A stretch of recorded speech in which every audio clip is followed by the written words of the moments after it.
Hello and welcome back to Blood and Ashes. This is episode 36. I am your host Mo, and I'm joined again by my long lost friends Jody. Salud. And Philly. Good evening. Welcome back, gents. It's been a bit of a break since we last recorded, so apologies to our listeners if we all sound a little bit rusty, and in Jody's case, maybe a little bit hungover. Seems to be a semi-regular recurring theme for us on the show. But, you know, that comes with the territory of recording on the weekend. We have not recorded in some time, and in the time since we recorded our last episode, Jody, you went ahead and you finished The Shadow Rising, didn't you? I did, and I don't recall any of it because it was so long ago. Battle of the Two Rivers happens, I remember. Yeah. Lots of Perrin. I also, I had done the reading for this chapter before we took our break because our break sort of came up unexpectedly at the end of last year, and I really had to jog the old memory. It felt very much like jump-starting an old car that'd been sitting in the yard for 20 years. It's really slow out of the blocks. How long has it been? It's only been like 4 weeks. How long has our break been? A month? Maybe? A month or so. Maybe a little bit more. But in that time, Villy, you didn't finish The Shadow Rising, but you had a whole other episode of drama happening in your life. And for our listeners, Villy got a really bad blood infection and narrowly escaped death. And I even have a note. I have a note on that in here. I was reminding myself to tell you, Syria Farrell would be really proud of you, Vil. I'm very, very pleased to be sitting here today and alive and kicking. Yeah, we all are. I had a lot of time to read and I had no book. So, I mean, you don't look like anything happened to you. Hey, they breed us stuff in Africa, man. We don't Fresh as a fucking fall over daisy. quickly. The voice is still not quite right yet. A few things is still trying to find its place. My arm can't bend, but I'm getting there. Well, we're glad to have you back, and I'm glad to have you guys back because I am super keen to get through The Shadow Rising, which now feels like we've been hovering and circling the last couple of chapters for ages now, and I'm keen to get through it and get stuck into Fires. What is it? The Fires of Heaven. Fires from Heaven? Fires of Heaven. Book Fires 5. of Heaven? Fires, Okay. preposition, heaven. Okay. There you go. Yes, that Insert one. That's the book I preposition. want. Okay, so let's get to it. But before we get into the good stuff, we will go back to everyone's favorite section called, do you remember? Mm-hmm. Something Callbacks. about Callbacks. Oh, yeah.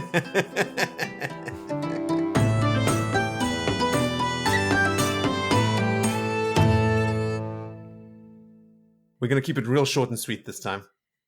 Bullshit. In the last episode, we mentioned the Dain Bornhald that became the Tinkers, and I sort of offhandedly threw a couple names out there, but it was Siuane, who had abandoned Adan and his people. Veli, I wanted you to explain to the listeners what a Duna is. A Duna. You used the word Duna in the last episode, and I'm pretty sure that nobody outside of Australia would understand what's. I mean, what like a that means. duvet, or Well, I don't know. I don't think that clears it up either. Yes, out of context, I'm like A blanket. a Duna is a duvet or a bed. There we go. Quilt. What else can they call it? The warm thing that you have over your bed. And then the last one. Oh, wow. This is short. Yes. We really exposed our lack of geometry prowess by umming and ahhing over what the formula for the area of a circle would be. But Villy, you got it right in one. You were right 2 pi in the beginning. No, it was pi r squared, like you Pi r said. squared. I threw 2 pi r out there, but that's for the circumference of a circumference. circle. Ah, right. The area You of a guys are circle. such idiots. Pi r squared. Says the man that threw like random numbers out there trying to hoodwink us into thinking that he knew exactly how much area around the town was Yeah. cleared of trees. I believe the answer is 42, to be precise. It always is. Yes. But yes, that's it for callbacks this week. No, it's So not. let's No, quickly. it's not. I've got to do a It callback. isn't? All right. I love this. Okay. So, I believe it was in the last episode, not our special episode, where I had done a foreign greeting in Gujarati. Mm-hmm. Now I'm in hospital and fresh out of ICU in my own room, and a young nurse who's a trainee and the supervision of a registered nurse had to come and draw blood from her arm. And ask her where she's from, because this is a student hospital as well, with a lot of foreign students. And she's like, no, she's from the province of Gujarat or wherever in India. And I'm like, oh, fantastic. Like, cool. Why don't you have a listen to this greeting on our podcast and just tell me how accurate it is? She did listen to it, and she looked very confused. And I was like, it doesn't ring a bell at all. She's like, no, I've never heard that. So if I, by doing these translations via Google Translate, have offended anyone, I do apologize. I don't know what the correct translation would be. Hence, I think I'm going to go Jody's route and just go with the movie greetings. No, stop stealing my shit, man. I think we should put an apology for offending people in like the title of the show, let alone the show notes or something. Disclaimer. Wheel of Time spoiler cast. We're sorry. Hey, that should be one of our t-shirts. Like just like blood and ashes in the front, at the back. We're sorry. Yeah, just apologize in advance. Yeah, with all those apologies out of the way, let's do a quick recap and then get right to the good stuff. So, please, because I don't remember. on Blood and Ashes. Oh, sorry. I mean, this was hard work for me too.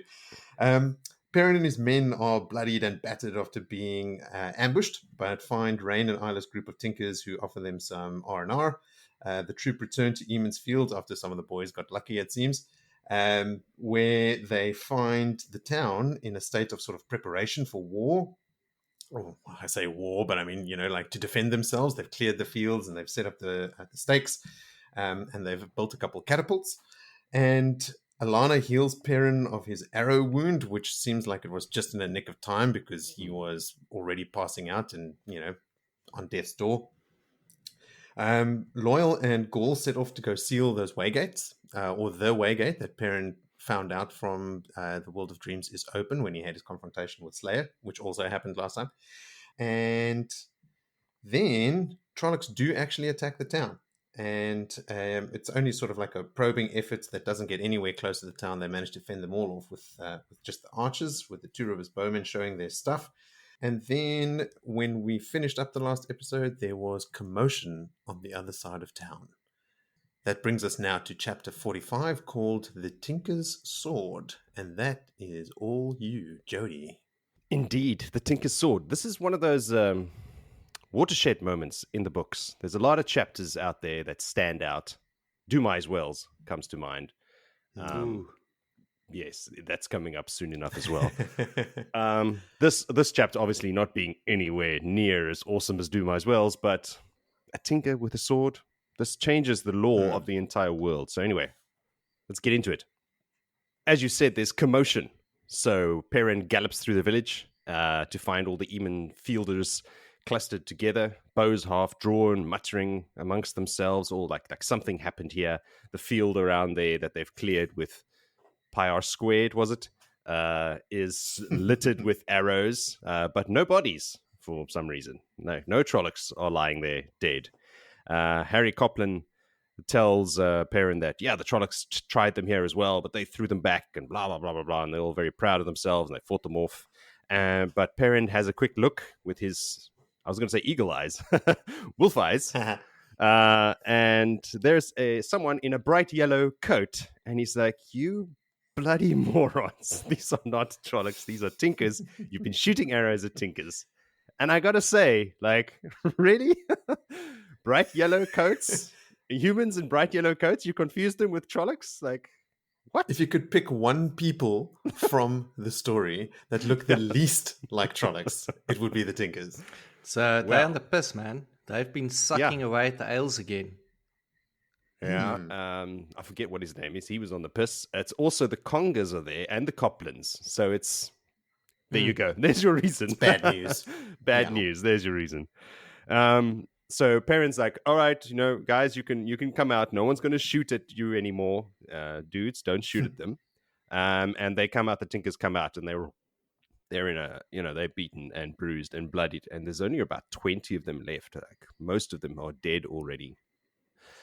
And Rayan's there, and Isla, and her face is all swollen and bruised. Their twit of a grandson is there as well, and they are terrified, obviously, and very hesitant to approach because 5 minutes ago someone was shooting arrows at them, and they spent the whole night fleeing Trollocs and murder and death and butchering. So anyway, they're kind of creeping towards there, but at that point, like Fail arrives and just jumps off a horse and runs into the crowd and embraces Isla, and just settles everybody's nerves, and all the kids come around and whatnot. So everybody's chill. Harry is there and Dahl, and they're like fucking pikeys, like immediately, like guys, like have some compassion, like, oh, Tinkers steal your children. And it's like, dude, just calm down and let them in. Like, help these people, please. Like, you have bigger problems than Tinkers. You're surrounded by Trollocs, but they are Congers and Coplins. So what are you going to do? Perrin tells them, like, look, you're not turning anyone away. Just deal with it. These people are coming in whether you like it or not. So finally, Daisy Conger, puts on her fake smile and then starts rounding them up. And it's like, all right, come with us. You're safe now. We'll take you to find some, clean you up and fix you up and find you a place to stay. Rain at this point is a broken man, eh? He's just shambling along, mumbling to himself. Like, you hear him say, like, the way of the leaf is the right way. It's like he's trying to convince himself that it's the right way, after shaken. Dude, it's been like thousands of years. These poor people. How many people were in the caravan of Tinkers? Do we have? I think there were hundreds. There was about 100 or so. Not hundreds. More hundreds, I'd say. I think there was a point where a couple of chapters ago, the Whitecloaks, we had a point of view from Dain, and he was looking over them, and they were like, tell them to, like, telling his 100 man or whatever the guy's name was, I can't remember, to like Farron to move them, but no need to kick them or anything. They understand words, and there was more than 100. Use your words. Oh, I wouldn't say okay, but more than 100 and down to whatever 20. I mean, 80 20. Of their kin are either scattered or in the cauldron of a Trolloc cookpots, or a Trolloc latrine. Gross, Moritz. Trust Morris to take it one step too far. That's one thing I miss from the show. There's no Trolloc cookpots. But, logistical nightmare, I must imagine. Like, you're traveling with thousands of Trollocs. Who's carrying the pots? Yeah, they really savaged down the Trollocs to, like, eating their food wrong. I mean, Narga's got some culture, he cooks his food. I'm sure he pulls a little bit of herbs and weeds out and chucks it in there for digestion and, Yeah. Just so that it's easier at the latrine, isn't it, Moritz? Mm-hmm. Yeah. So anyway, everyone's pretty much fucked up. Isla tells them that Trollocs attacked them in the night, well, obviously, and because of the Whitecloaks had killed all of their Darkhounds, Mastiffs, the other day, and so they had no warning, nothing to warn them that they're coming. Although I'm thinking as well, like, even if the dogs had warned them, what are the Tinkers going to do? Yeah. It's not much. So in the distance, Perrin also sees plumes of smoke from various farms that had been burned during the night. The Trollocs have been very, very busy. And this, brings the question to Perrin's mind, like, how many Trollocs are in the two rivers? Because last night we were fighting a shit ton of them right here. And there were still more of them killing the Tinkers, burning all of these farms. And the farms are far, far apart. The plumes of smoke are like all over the place and in the distance. So it's like... There's a lot of Trollocs in the two rivers. So while Fael is helping the Tinkers and distracted, Perrin thinks he can go and sneak off and go after Loyal and Gaul. Because remember, that was his plan in the beginning. He was like, no, I'm going to go find them. That's a stupid thing that they're doing.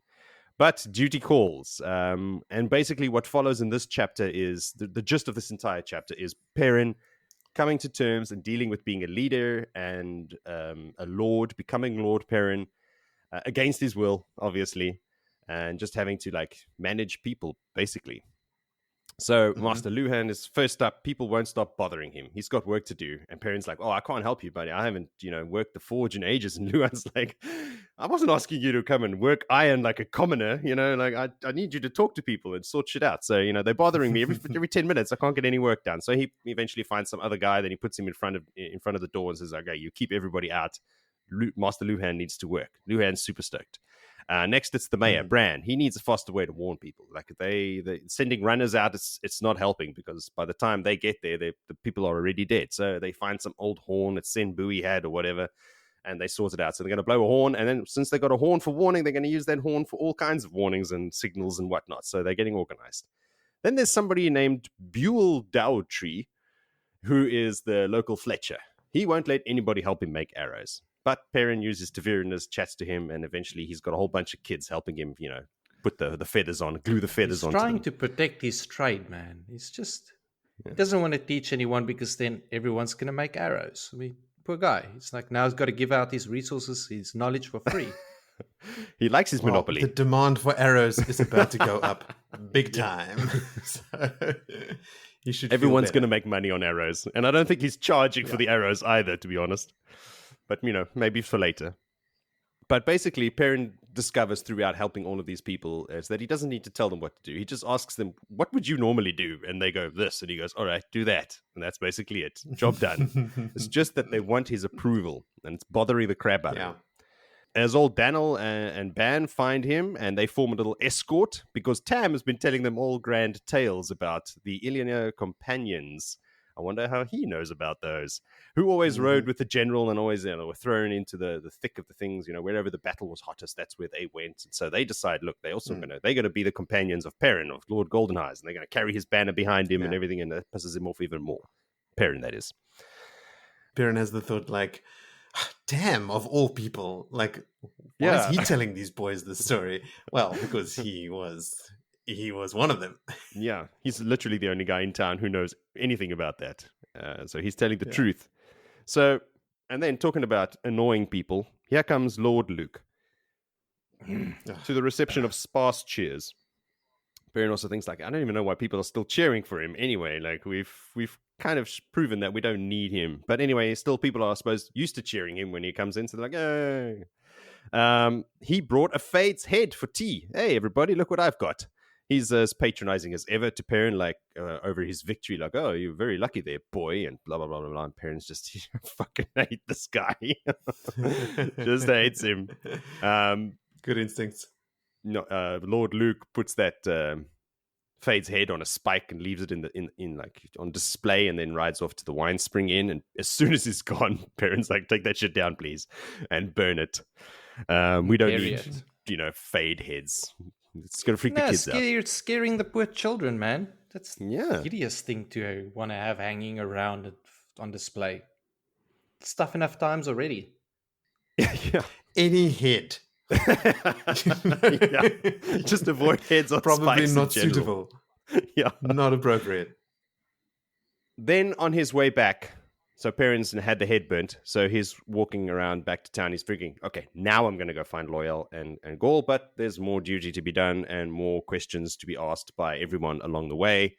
Where can the children play is one of these questions. Fucking anywhere, as long as someone's watching them.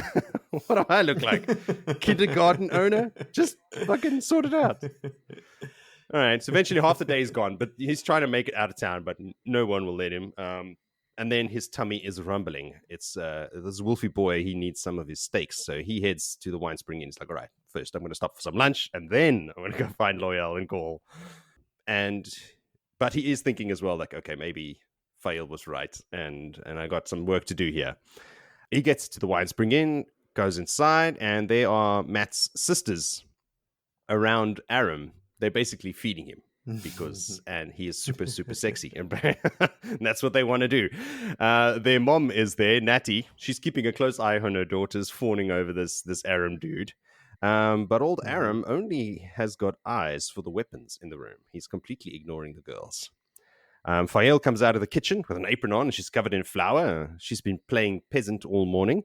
Perrin talks to her about this Lord Goldeneye's business because he's not too keen on it, and she explains that to this woolhead that most people want someone to follow. They want to believe in something bigger than themselves, and you've got to remember that Emond's Field hasn't been part of Andor, practically for hundreds and hundreds of years. They haven't seen a lord. They don't know how to act around lords and kings and stuff. So they're kind of figuring this out as they go along. Just be patient with them. Fael, she's got some skills. She's good. She's good for old Lord Goldeneye's there. Mm-hmm. So Aram's up at this point. He's finished with the being fed thing, and he's walking around, eyeballing all of the spears and the swords and everything, and suddenly asks, who do these spears belong to? Perrin tells him, to anybody who wants one. He moves over to the barrel of swords and takes one out. Actually touches a sword. Dun dun dun. And just turns around and says to Perrin, "Can I have this one?" Perrin nearly chokes on his food at this point. And just at that moment, of course, Elayne comes down the stairs and she sees this. Aram, she comes down. There's Aram, her last grandson, last family member, besides Rain, of course, holding a sword. Mm-hmm. She freaks out, loses her mind, tears, and she begs him to put it down. But he's like, they killed my mother. If I had the opportunity to save her, I could have done something. He's a lot of regret of having seen so much death, and just last night as well, So if he had had a sword, maybe he could have made a difference. Perrin at this point makes the massive mistake of defending him and saying he has a right to do this. Perrin doesn't know how big this is going to come back to bite him in the ass later on. But Elayne is broken at this point when Perrin defends him. Perrin's projecting. Oh yeah, he's defending his own choice to choose violence. Of course. Sorry, Jody, to interject there. Go for it. The Way of the Leaf is about men not doing violence against men. We're talking Trollocs here. I don't think it's limited to men. I guess it's violence. All violence. So they're vegan. Yep. Full on hippie vibes. No cheese. Mm-hmm. Just no cheese. That's the biggest takeaway for Billy. No cheese. That's what you went to. No cheese. No, they don't. No biltong. I imagine Buddhists, they won't even kill an ant or anything like that because they do believe in reincarnation. They do. Yeah. So total anti-violence of all forms. So back to Elayne, the broken lady. She's telling the story of the Trollocs killed her daughter. They killed all of her grandchildren. The only one she's got left is Aram, and now he's lost too because of Perrin. She blames Perrin. Everyone's staring at Perrin as if he's the bad guy. Alana is there as well, studying him, weighing him with her expressionless face. So Perrin eventually sends Aram to find Tam to teach him how to wield the sword. I mean, if you're going to have a teacher, I'd go Tam or Leanne. Good choice. So literally only two people on Earth. One of the two best people to teach him the sword. We just happen to have a blade master in town. Go find him. He knows a thing or two about pointing swords at people. Yes, he's also the father of the Dragon Reborn. So he's got connections. He'll sort you out. Aram awkwardly swears allegiance to Perrin, kissing that filthy old sword. I wrote literally those words because I thought, dude, don't put your lips on that. You don't know where that's been. As he leaves, Perrin thinks that the Way of the Leaf is a dream for some other man, some other time, some other age. It's some other age. Very right. For a time when there was no war and violence, yes, the Way of the Leaf is very, very handy. But nowadays, not so effective. Yeah.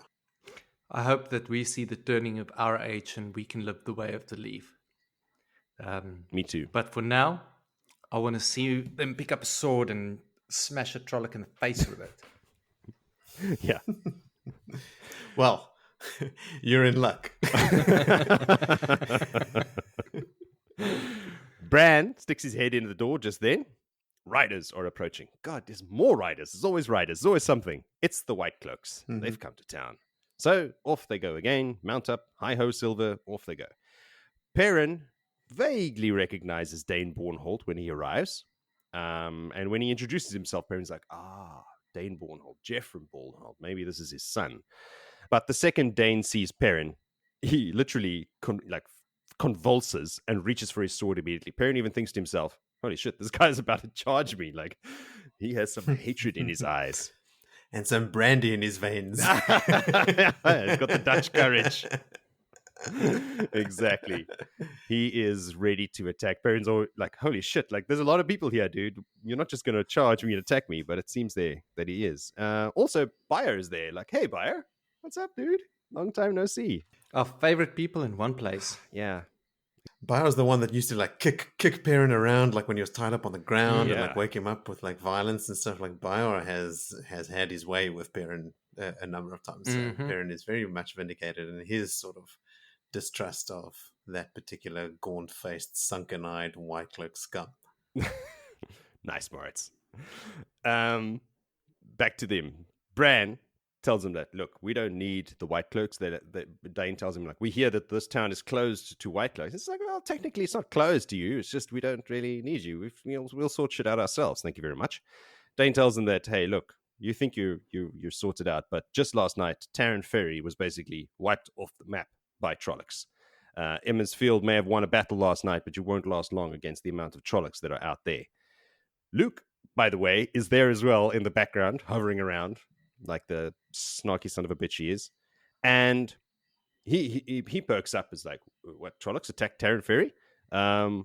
He wants to know if there was somebody named Ordeith over there as well in that village yesterday. Dane's like, you know Ordeith as well? You know, and his face pales as well at the mention of his name. But he quickly recovers and announces that, no, I'm not here to talk about Ordeith. I'm here to arrest Perrin. I've written in big letters, lol. Both sides tense. Bran's like, listen, nobody's arresting anybody here today.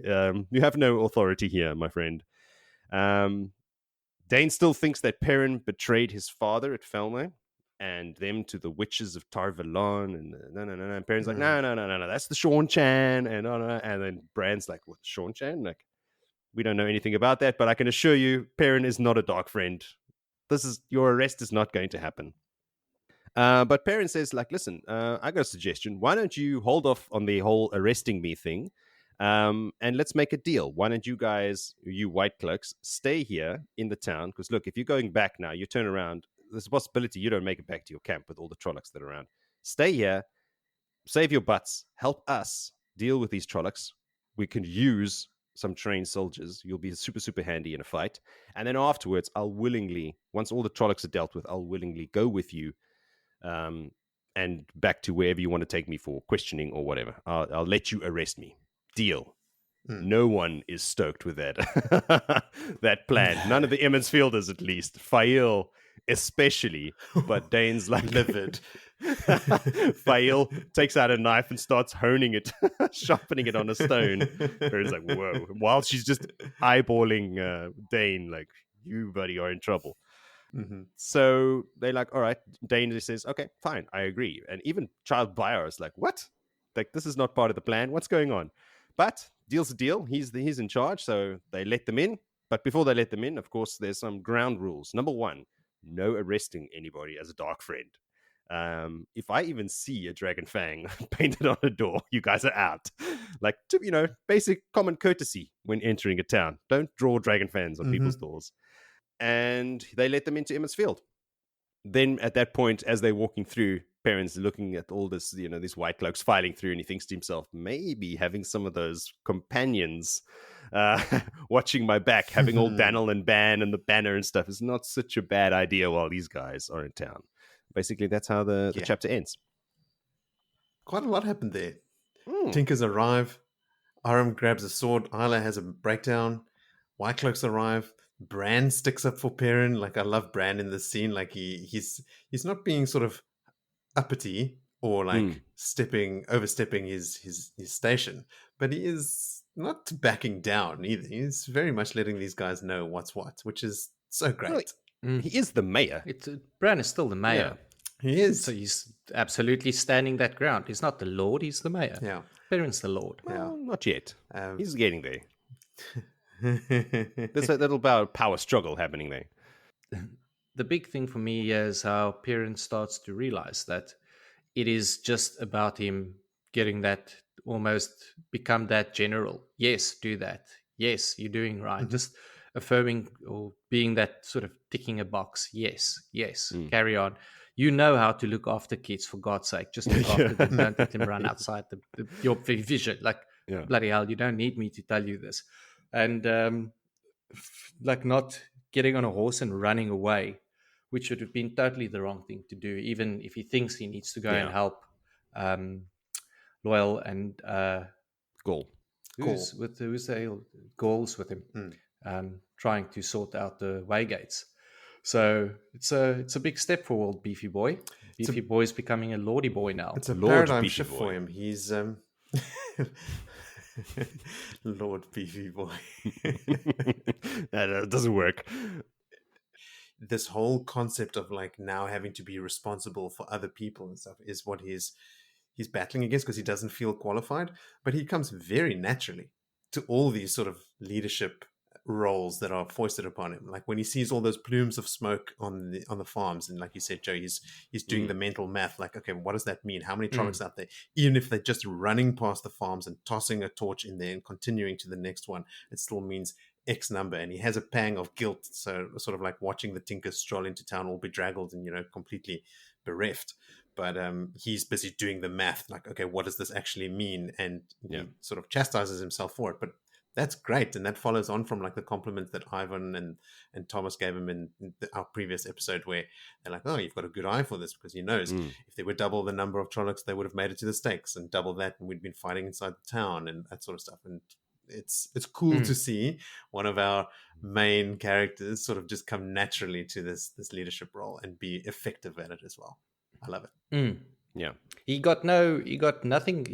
His wolf abilities aids him in his personal things that he needs to figure out. Smelling fear, like it's a little bit of an aid, but it doesn't aid him in his charisma with people.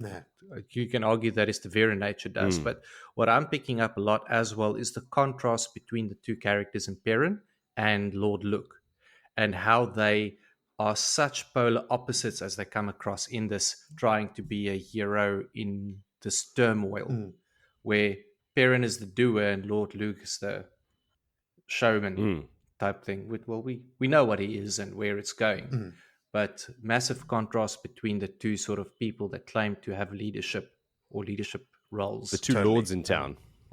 Claim and earn. The two lords in town. Joe, you mentioned Perrin going back for a bit of lunch because he was hungry. He had been healed from the brink of death and not eaten anything yet. I mean, we're hammered over the head with like how, all healing comes from within. So you're going to be hungry after you've been healed. And he was almost dead. So like the amount of healing that would have sapped his own energy would have been immense. And I think he even says at one point that he only had one bite. Like he had one bite to eat before the Whitecloaks arrived. So Perrin is battling, extreme fatigue and low energy and all that sort of stuff. So he's dealing with all of this stuff under, a cloud of being hangry. We all get cranky when we don't eat, and he's in real need. And he was going to go on a horse ride into the mountains to go and find Loyal and Gaul. That's probably why, because there's a line like he's starting to think like maybe Fael was right and this is a bad idea. Like he would never have made it to the mountains. He would have turned back to come and get some food. Isla uses some wording much like Adon uses for Siuane. You are dead to us, or like he is no longer he's lost with us, or something like that. He's lost, like just that's it. There's no turning back. You have been officially ostracized with no recourse. You are now gone. Which again for Isla would have been so hard because, like you said, like the kids are all being killed. This is her last grandchild, and just by touching the sword, sorry, you're gone. Yep.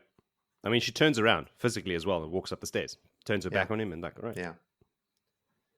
Hectic. So rough.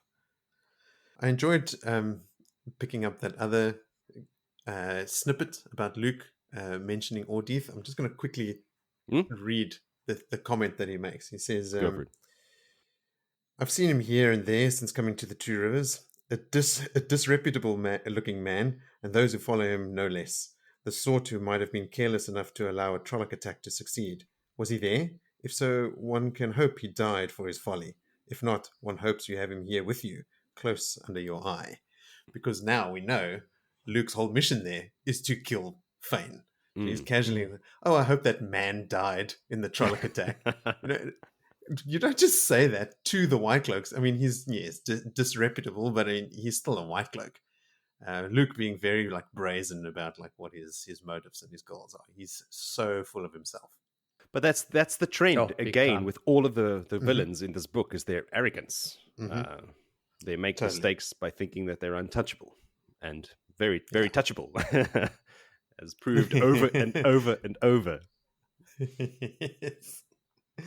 My last note was Perrin notices the one soldier that is as big as Master Siuane, and I'm pretty sure that's 100man Farron. Oh yeah, Fahil clobbered when they went and rescued Master Siuane.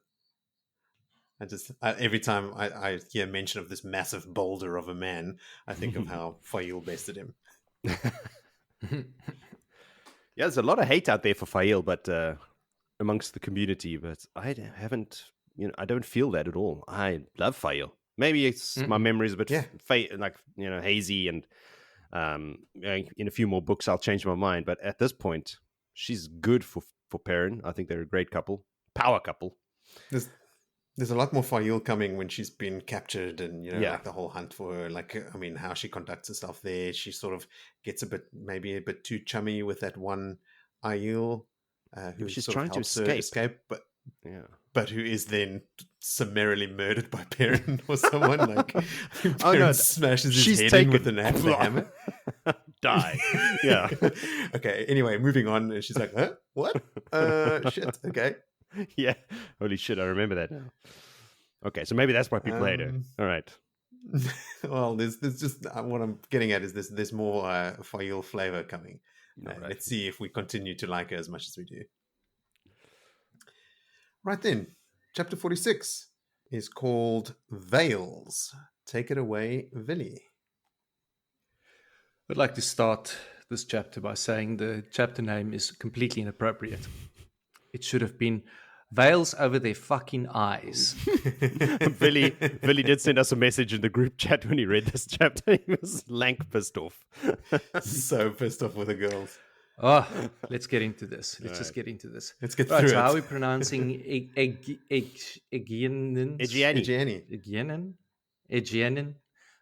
We're in her perspective, and she's in the streets of Tanchico. She's following the douchebag Galb with his 7 ruffians because she's certain that they are going to do some abducting. And also fairly certain that they're going to try and abduct the wrong person again, and that's going to result in throat slitting unnecessary or sale of a young woman, which is just not sitting well with her. Which makes me ask the question. She's got some Seanchan. We know how we feel about them. But she's got a moral compass that is pretty accurate. This chapter lets a lot of that sort of come through. Like she is, while she's walking in the street and sort of seeing the poverty around her, she's disgusted by it. Not disgusted at the people. She's disgusted at the rulers letting the people live like that and suffer. Like this is not how you look after your people. She's upset about everything that's happening around there, and it's the same way you'd feel like, hey man, why aren't you looking after your people? Why is the shops permanently barred already, like closed up, like can't even open for trading? But she's in pursuit of Galb, Florin Galb, and just wants to make sure she's in a blue silks and luckily divided skirts for riding, so she can move a little bit of more speed. And as she's pushing through the crowd, she hears a beggar cry out in pain and a woman bending over a man that's on the ground screaming, and she shouts, he was just asking for a coin. And obviously the man had begged for a coin to someone, and this person just summarily snapped his arm and moved on. We'll get back to that. Remember this. Remember this. In that commotion, she loses Gelb, but she takes the risk to stand on the edge of a fountain to spot him and his men again, which she does. They're sort of 30 paces ahead. She also realized that they've taken up position now. Gelb is like in the entrance of the door, sort of skulking around, and she's like, okay, cool. This is the spot that they are going to do this grab. And she's now deciding to make the move. Okay, who are they? And she's seeing everyone sharp as a tack. She sees everyone out there, and as standing out like a sore thumb is Elayne and Nynaeve in pure silk dresses and veils, and they just got their A+ disguises on because they fit in 100% on foot in their silk dresses in the slums. Just great job, Nynaeve. The disguises in this series are like just the worst. No one can nail down a disguise. They're working as well as Villy is disguising his disgust for their disguises. Yeah, absolutely. So she's like, okay, cool. The one of them looks like Serene, but she is a head shorter. So that's Nynaeve now. And that is who Eagnan is. Eugene. Just go. We'll go with it. Just going to call it E. Call it whatever you want. Eggy. Who's Eggy? Yeah, that's who's Eggy is after, this whole dumb Serene. And she curses sort of a Gelb dumbass just wanting gold. She should have never paid him for the other wrong girls, and he's just a gold hungry idiot. Now this is where we switch over to the perspective of Elayne and Nynaeve. Elayne already saying to Nynaeve, hey, we should have been in chairs. We should have been carried through this. And we aren't dressed appropriately for this. Now, look at the change. Egwene is gone. Now it's just Elayne and Nynaeve, and Elayne is starting to fill that role and having these arguments about semantics with Nynaeve. Like, Nynaeve just wants to go her way. She's got no world wisdom, but she's a wisdom, but no world wisdom at all. Yeah. But so strike one, Nynaeve. There we go. Wrong choice of you are not Jason Bourne. You're not doing it right. Elayne tells them that it would have been better off for them on foot to be in farm dresses. They would have blended in so much better. And Nynaeve's like, no, these silk dresses make good disguises. We look great. Veils and braided hair and the lot. We fit in. We look like Taraboners. And that's in the book. It is Taraboners. It's canon. Taraboners. No, Taraboners. Sorry, Rowan, for your suggestion. It's been rejected. So Nynaeve strike two. They make good disguises. No, they don't. Elayne at that stage sort of reckons that, this woman has gotten used to wearing silk now. She just wants to wear silk. So she likes the feel on her body or whatever. So Nynaeve again quizzes her about the night before. Elayne, who had gone into the world of dreams, had met a miss, and a miss treated her like her nurse, Laris? Linny? Would have treated her, Linny would have treated her when she stole candies and completely told her, like, you can't even keep your clothes one style and you and this here. You don't understand the dangers. And poor Egwene was wearing her little pigtail braids, which she didn't want to speak about. But anyway, the only other surprise was to learn that Perrin is no longer with Matt and with Rand. And Nynaeve comments, Perrin and Val has obviously run off for him to settle as a blacksmith somewhere quiet. And way off. Elaida's like, you're not a wisdom, man. You're a dum-dum. You're a diddums. What are you thinking? She's noble. She won't settle for just being a blacksmith's wife. So anyway. That's all internal. Elayne says that she has her suspicions about Fael, and she doesn't think that's what she's after. So Elayne can spot it. That is all internal. You're quite right. So through all of this, Elayne is struggling to breathe with a veil because every time she speaks, she inhales the veil over her mouth. Now, for a very long time, I've tried to build my inner mind's eye of the type of person that Elayne is. Not just appearance, that's easy. That's you got the golden hair and pretty and all of that. But I don't know if you guys watch the Harry Potter movies. I assume you have. There's that blonde, very airy, fairy girl that's Jack Jody is nodding. That's exactly. What was her name? I don't know. Luna. Luna Lovegood. That was the was it? Yeah, she was like Luna Lovegood. That's exactly right.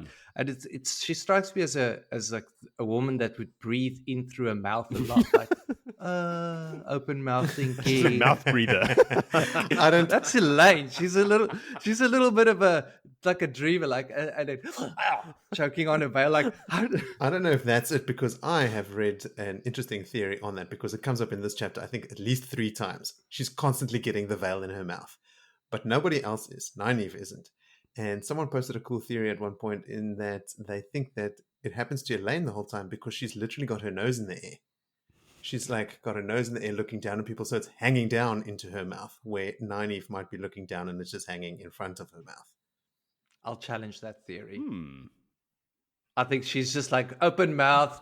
Maybe she is, because when you sort of dream, you got your nose up in the air, so... I don't picture Elayne as a mouth-breathing dreamer not plugged in. If anything, she is the sharpest out of all of them. I'm not saying she's not sharp. She's sharp, and if you've read Harry Potter, you'll realize that Luna is sharp as well. But the outward appearance is kind of that. Okay, well, that's your headcanon.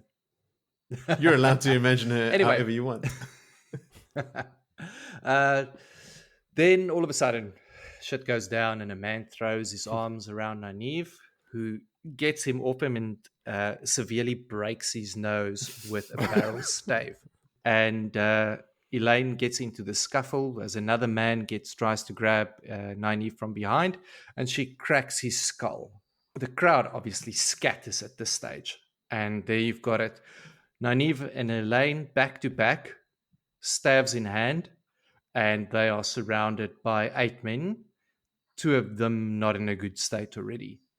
So both of them immediately embrace a Sadar, and they're like, cool, we've got this, but they both realize they cannot channel. If they channel, they're going to give themselves away immediately.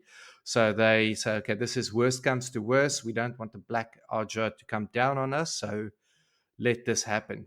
And a scrawny-faced man, which I assume is Galb in this instance, says, get her, she's gold, she's gold. He just wants her. Now, Elayne thinks it must be me because I'm a queen's daughter. This is for ransom. So no one really picks up that it is actually for Nynaeve. But as they stand there ready, player 3 enters the game, and Eggy jumps in with her staff and starts cracking skulls and just whipping ass. With that, Elayne just says, okay, cool, this is my moment. And she throws a battle cry for the White Lion, guns for the nearest guy, who just ups arms, fends blows, and turns around and scatters. It's like, okay, cool, fighting is easy. Very quickly, 8 was reduced to 2. And Eggy starts manhandling a guy with some defty blows after she got him in sort of an arm lock with her quarterstaff or 3/4 staff, whatever staff she's using, and 3 blows with a palm to the face, and this guy's eyes just rolled back in his head. And while she's got him, Galb decides to pull a knife and go for her to stab her in the back. And instinctively, Elayne just channels a fist of air and knocks him so hard that he does a backflip somersault and falls on his ass, basically to scamper from there. That's when they sort of realize, okay, cool, we should get moving because there's not much of a city guard left, but still, you don't want to have to try and explain this event here to which Eggy agrees, and they bolt down an alleyway. Now Nynaeve invites her to come for tea at the Freeplum court with them, so that they can just chat. But also Elayne realizes that she had seen that she channeled or what happened, and sort of tells her like, look, we don't know if she's where she's from or whatever, so she might be afraid of this, and sort of sets her at ease that we're not going to hurt you. You don't have to worry. It's safe. Like putting her at just at ease. So they make it all the way back to the Freeplum court. As they walk into the common room, Julian had come back from his night shenanigans, and for once he doesn't have new bruises or cuts on the face. And he hops up and says, I'd found them, or rather, I'd found where they were, and explains that the house that they were in, he had followed a woman with a white stripe in her hair, and then they had all left that house. So he went in and did some, and there's a few scraps of food left, but basically they cleared out. And Nynaeve this is all in front of Eggy, berates him, like, you went inside, and he sort of stands up for himself. But then she sends Julian off. And Eggy's like, is this your manservant that speaks to you like this? Like, completely like, what is happening here? Like, who's wearing the pants in this business type situation? Rendra appears, the innkeeper, and takes them through to the Blossom room. But yeah, they go through, sit down. Rendra just keeps on blabbing about them needing chairs and this and that, and eventually leaves them to have the tea. This is when Eggy finally speaks up and says, okay, you are Aes Sedai, but I don't get this. You allow this innkeeper to frivolously speak to you as your basically sisters or younger sisters. You've got the dark man that just talks to you as an equal, but he clearly works for you. It's like, this is just strange. And you, pointing to Elayne, you're a noble. Like, your mom's palace. Like, how does this even work? And Elaine's like, yeah, I'm the daughter heir, the daughter heir of Andor. And then she asks Nynaeve, like, yeah, what are you? She's like, well, I'm just a farmer's child. I'm nothing special. So Gian is sort of like, she can't understand all of this, and starts asking a bit of questions, and they give her a little bit of info. Like, yeah, no, Elayne tells her quite openly, all royalty gets sent to the tower to be taught, to channel. And Eggy loses her shit at the fact that it can be learned. Like, what? This is not right. This is over the top. She then also offers them and said, look, well, I'm a trader of information as well. So these are obviously, you're looking for someone. I'm hearing about this woman. So if you'd like some, I can definitely. And before Nynaeve could speak, Elayne actually takes the lead. It's like, no, we'll sort that out. Not to involve her as well, another party learning about the Black Archer. Just, this is too much. That's when Tom barges in. Sort of, actually, no, he knocks. He heard that someone was with him, but just to come to share the knowledge that the Whitecloaks have now surrounded the Panarch's palace, and Lady Amathara is to be invested as the Panarch tomorrow, which is basically the Black Archer's plan to take control. And Nynaeve makes a fool of herself again by just dismissing it as useless and sends Tom out. Tom said to her, this is massive news. Every single High Lord opposed this. This is not something that just gets overridden in a day. This is a big change. Something has happened. And most likely, you can expect riots.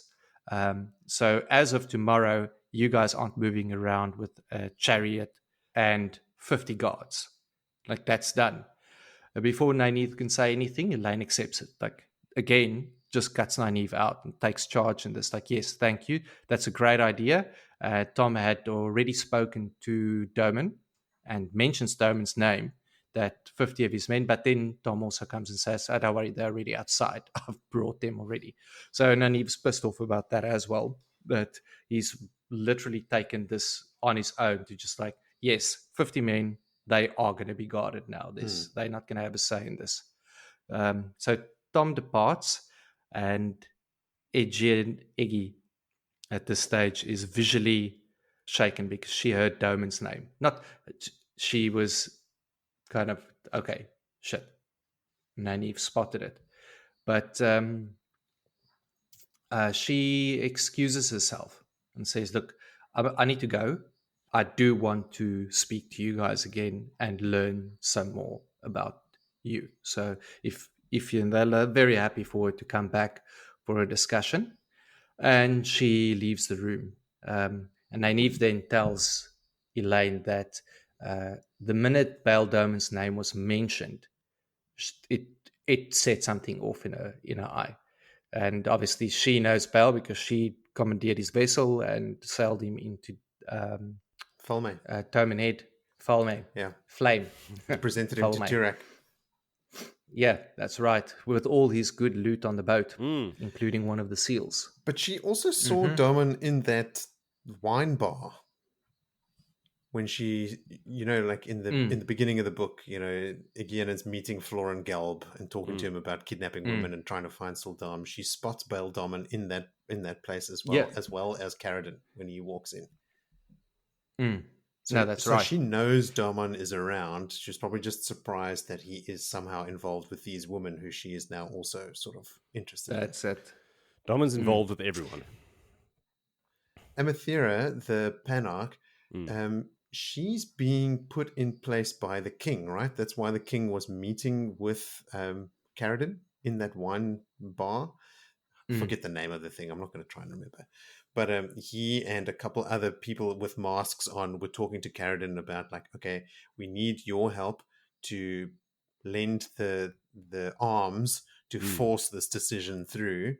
But little did they know that the Black Archer are in control of Caradon as well now. Leandrin. They weren't at the time, but since then Leandrin met up with Caradon and sort of he made him submit and that sort of stuff. So Leandrin is using the Whitecloaks who are being used by the king, all of whom want to get access to and control of the Panarch and the Panarch's palace.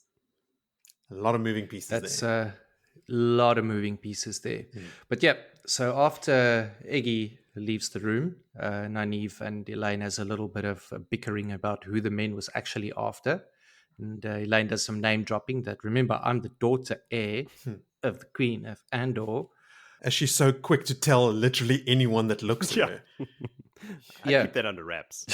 That's just me, though. Keep going. Just you guys are being so inconspicuous. It's not even funny. Maybe she is Luna Lovegood. Rap at the door, and in comes what is her name now? Rendra says, "Look, there's a woman downstairs looking for the two of you. She doesn't know you by name, but she describes you by dress, saying that she knows you, and she makes me feel like a little sister, and she is very like dominating, persuasive. Just persuasive. So what do you want me to do?" And Nynaeve's like, "Oh, send her in. Easy. We'll quickly just weave some magic and we're going to be perfectly cool. So if this is one of the one of the Black Archer that's found us, we'll just snap a trap around her and we'll have her." Enters Mordin. Mordin. Rad. Yes. And from the minute she steps in, she's got them in her compulsion weaves already. Like, it's embarrassing. They are like two little freaking baby girls, like cooing to give her the answers. And Nynaeve's always like apologizing for a block already. Like, just, hey, shut up. Don't tell me about what you have your insecurities about. Just answer my questions. You like me, you love me, you're going to tell me everything. And the only thing that saves them from a few things is the fact that she's never been a lawyer, so she doesn't know how to answer good answer good or ask good rather questions. Yeah. good questions. And she's not maybe it's been so many years that she's been in Aes Sedai, she doesn't know the wordplay. So if she didn't ask it, they didn't give the answer. So the Terangrials were safe, Mm-hmm. and they had to turn out their purses that had nothing in because they wore their rings around their neck. So she still assumes that they full Aes Sedai. But their whole plan, everything laid bare, and then she's like, "You'll remember nothing of this. I was just a pleasant person, but we don't read it. It was mistaken identity. Au revoir." And she's off. Doesn't want to kill them because these two are way too powerful.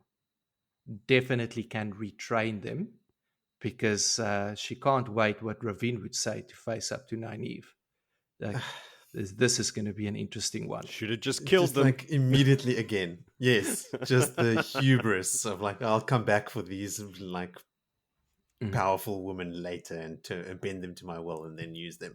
I'll just let them go for now. Fuck. This chapter just pissed me off. We know.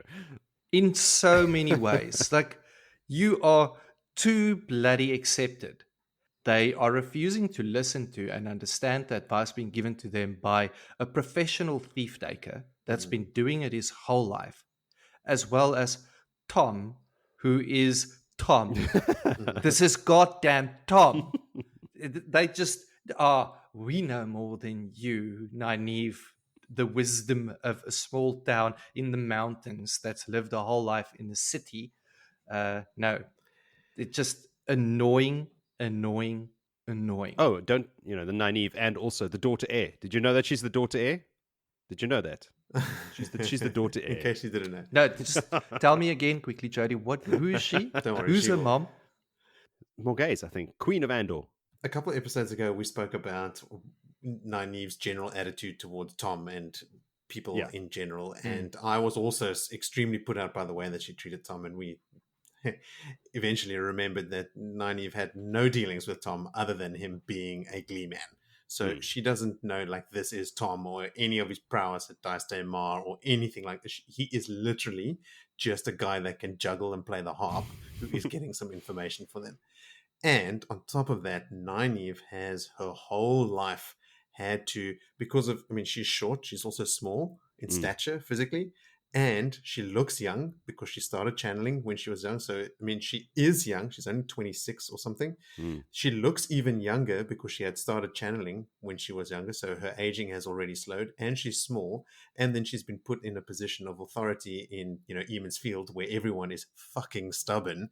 So she's almost been, as a product of her environment, she's had to try and overpower people. Like it's not the right way to do it, obviously, but it is.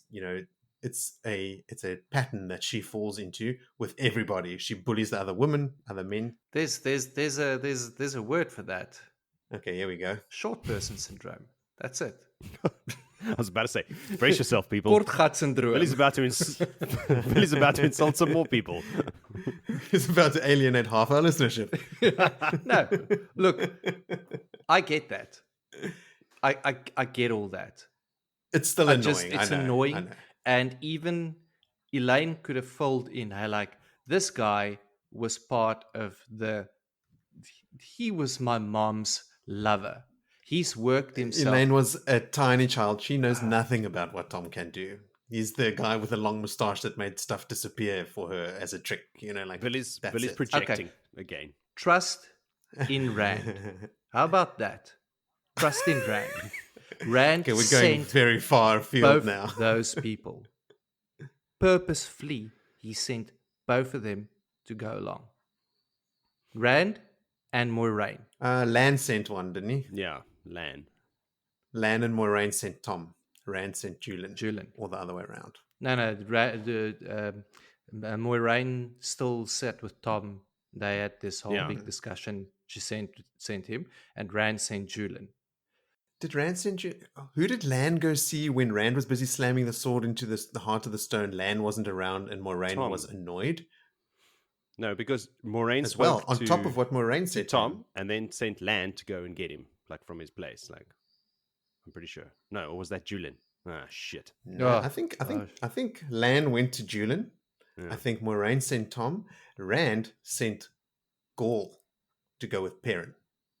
That's who Rand sent. So you can't He trust said, Rand to, either. he said to Gaul, let's Perrin is put a going to pin go in that home one and he might because die. we don't look certain. Go or don't go. So, okay, rant over. It's just super frustrating seeing these two girls they haven't learned. They had collars slapped around their necks before as they stuck them out of a waygate.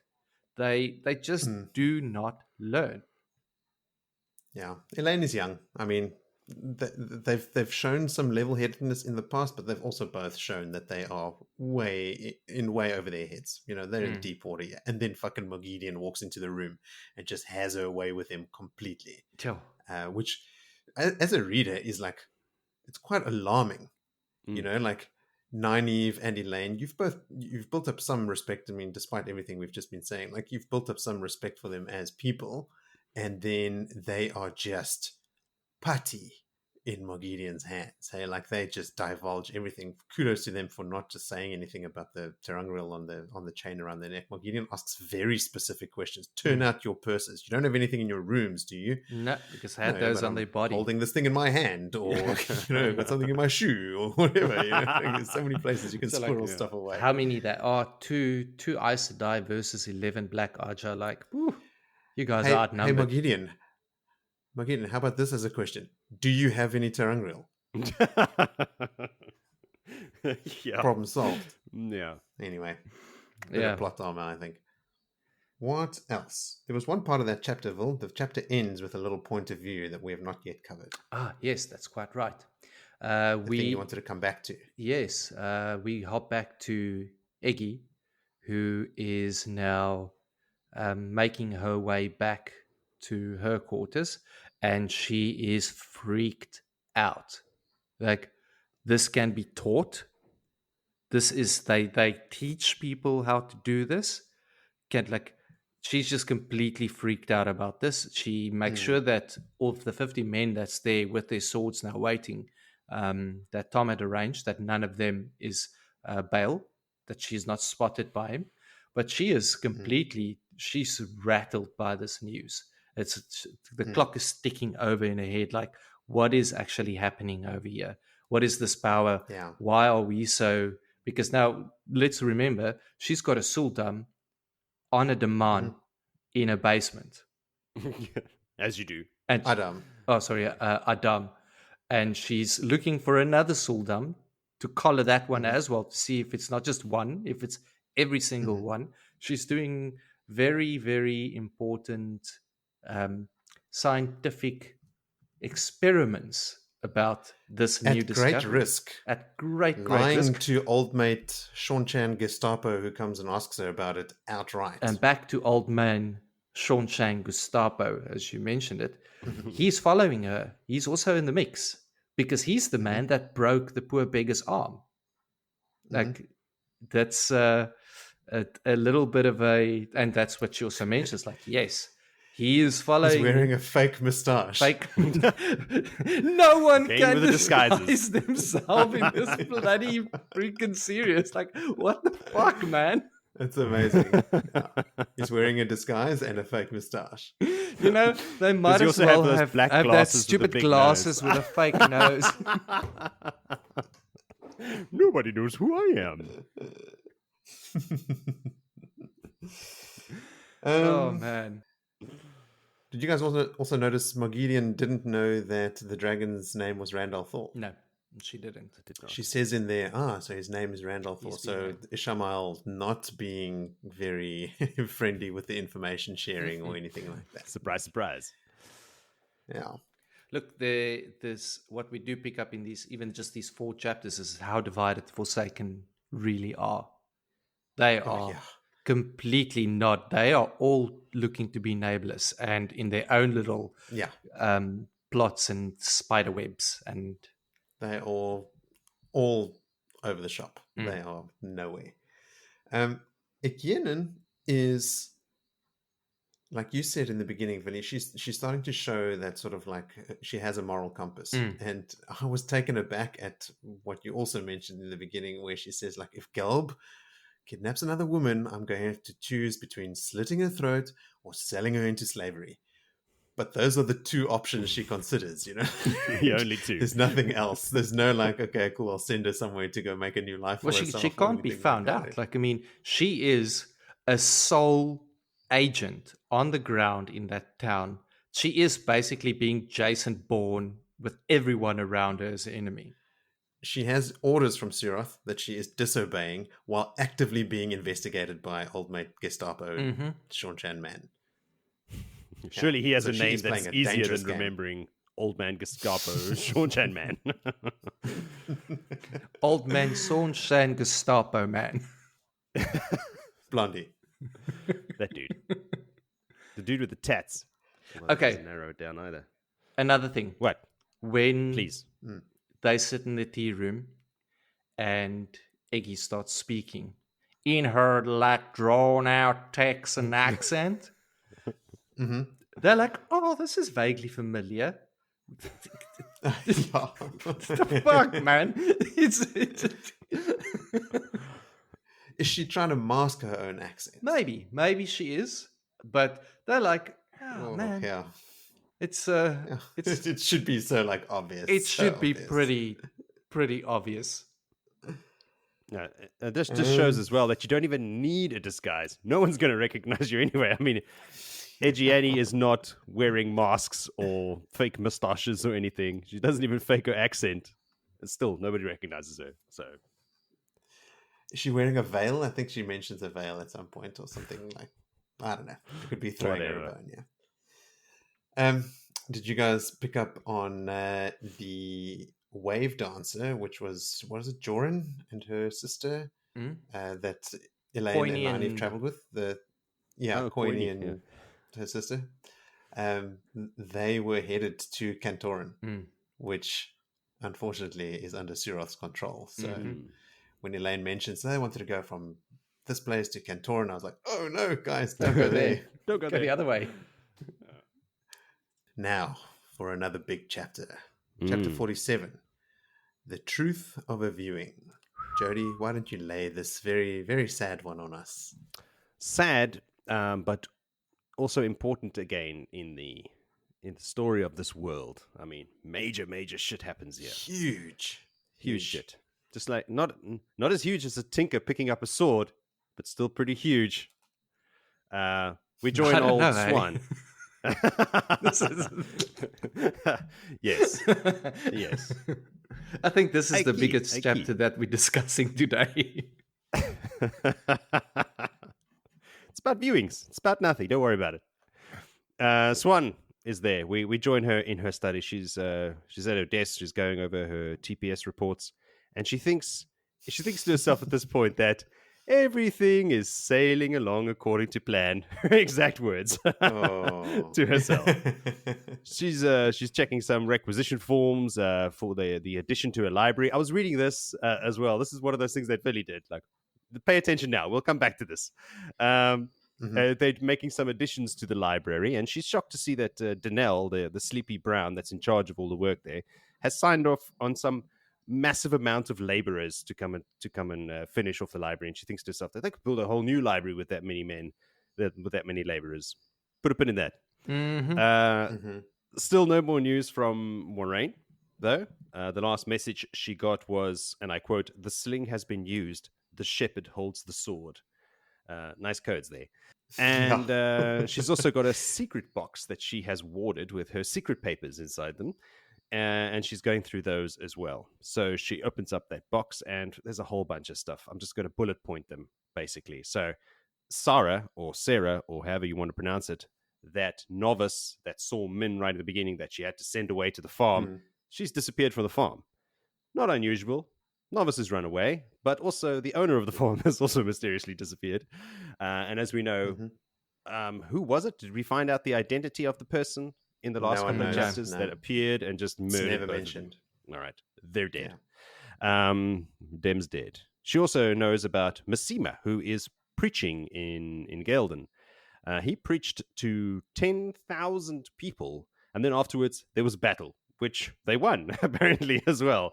But the important takeaway there is that Masema knows Rand's name, knows him by name. So Siuane's like, all right, maybe they've met. He knows who he is. Old Mazrim Taim is still missing. No one figured out he escaped, and that's the last we've heard of him. Just, Jody, sorry to interject there. She also makes ahead. mention that Masema is from what is the Shinar. borderland? Shinar. Or was he from? No, Shinar. Shinar, sorry. She's Shinaran. Couldn't she just like put one and one together? She went up to Faldara. She knows Rand left with a bunch of Shinarans. Yeah. I mean, Well, that's come true. on. Amerlin's seat. Put your She's thinking slipping. together. You went there, these men were there, they were leaving, they were all going together. Like, you don't need letters from Moiraine to figure that out. Consider that. This guy is from Shinar. You got a Shinaran man preaching about Rand firsthand. He knows him. Okay, cool. He must be one of the companions that left Shinar Faldara and went to Toman Head. Yeah. You have a point, Vili. A very good point that I had not considered. Yeah, so maybe she is slipping and she's getting her comeuppance. Further on her secret papers, Arad Daman and the Terabon, I don't believe it's pronounced Terabone, are still in shambles. Surprise, surprise. Nothing has changed there. There are rumors of Terran incursions into Kyrian. Ships are vanishing off the west coast. 2 sisters have vanished in Ilion. 1 has also vanished in Camelin. Who are these people again? Don't know who the sisters were, but I mean, Samael and Ravin are around. Yeah, Ravin got rid of turned the one in Camelin, if I recall correctly. I may have read ahead. This may be knowledge that I've gained from reading ahead. Never mind. Like I said, yeah, ships are vanishing off the west coast. Lots of agents have gone silent because the Blues and their network of agents everywhere. She says a ton of them have gone quiet. Too many. So someone's onto her and is murdering her agents. Previously, the Hall had met. Everyone agreed that Rand was the Dragon Reborn. If he can wield Calandor, it must be him. So everyone's in agreement. She's pretty stoked about that. And everyone agreed that the tower needs to guide him and send somebody. And then she was like, right, don't worry about it. I already have someone in place who's put himself close to Rand.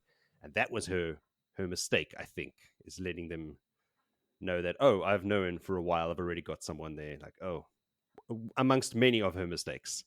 Speaking of mistakes, the door busts open, and in marches more than a dozen Aes Sedai, led by Fuckface McGee, as I've written here.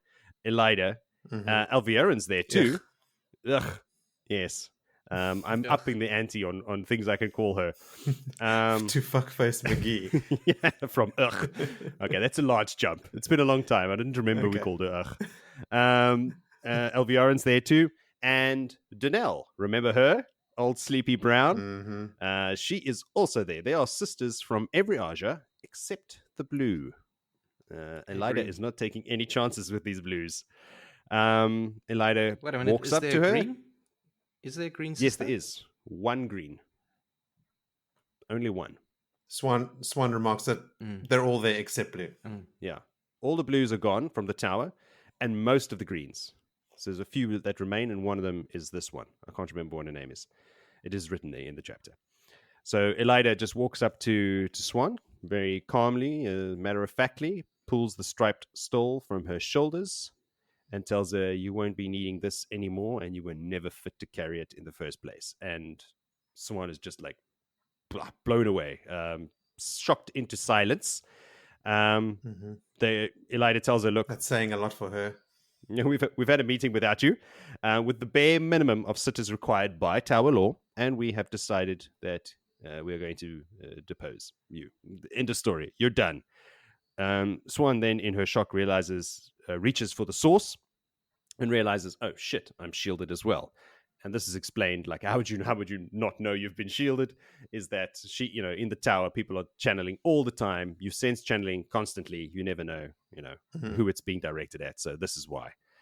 Elviarin has already gone over to the desk and she's just rifling through the papers over there. And when she opens up the secret box, it bursts into flames and burns her hands. Yay! Everyone rejoices. Elaida promises Siuane at that point that, look, she will tell her everything that was on those burned papers, and she will make her, some more torture for these lovely people. I told you these Aes Sedai torture. They are not not good people. No. Indulge me. How many of the Aes Sedai in that room that execute this coup d'etat are black? That we know of. Well, Elviarin, definitely. And Danelle is Mesaana. All right, so we got a Forsaken in there as well. Now, I don't know if she is already at this stage, but I mean, her actions certainly would make you think that. But Danelle is the brown that Mesaana is posing as. Yeah, because, I mean, the way I think it's happened the change has happened between when Siuane remembers her, because she goes, that's sleepy brown. And then when she walks into her office now, she says, like, her eyes are not so sleepy anymore. Looking. Yeah, so somewhere in between there, Danelle went for a little sleep with the fishes. Yeah. And remember, Elviarin was Elaida's first confidant in her plan for usurping Siuane. And so Elviarin might have, relayed that to the Black Archer, and it would have made its way back to Mesaana somehow. So maybe she involved her somehow. Maybe Mesaana is posing, because Elviarin also doesn't know which Aes Sedai Mesaana is posing as. Yeah.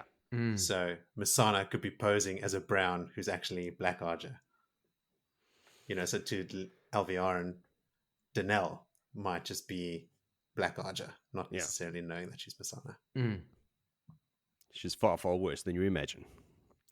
So anyway, Elaida promises to get the truth out of Siuane, and Siuane promises her that in years from now that they will use Elaida as an example when they teach novices about the rebel and the traitor that broke the tower. And that's actually when she sees a few of the Aes Sedai there, like, actually have some doubt on their faces that they're doing the right thing, but it's not enough to sway them at this point. No, they're pot committed. yeah. Elaida is unmoved by any of this and just full on slaps Siuane in the face, like pulls her arm back, roundhouse, not a roundhouse, a haymaker, I believe it's called, and then has her dragged off to the cells.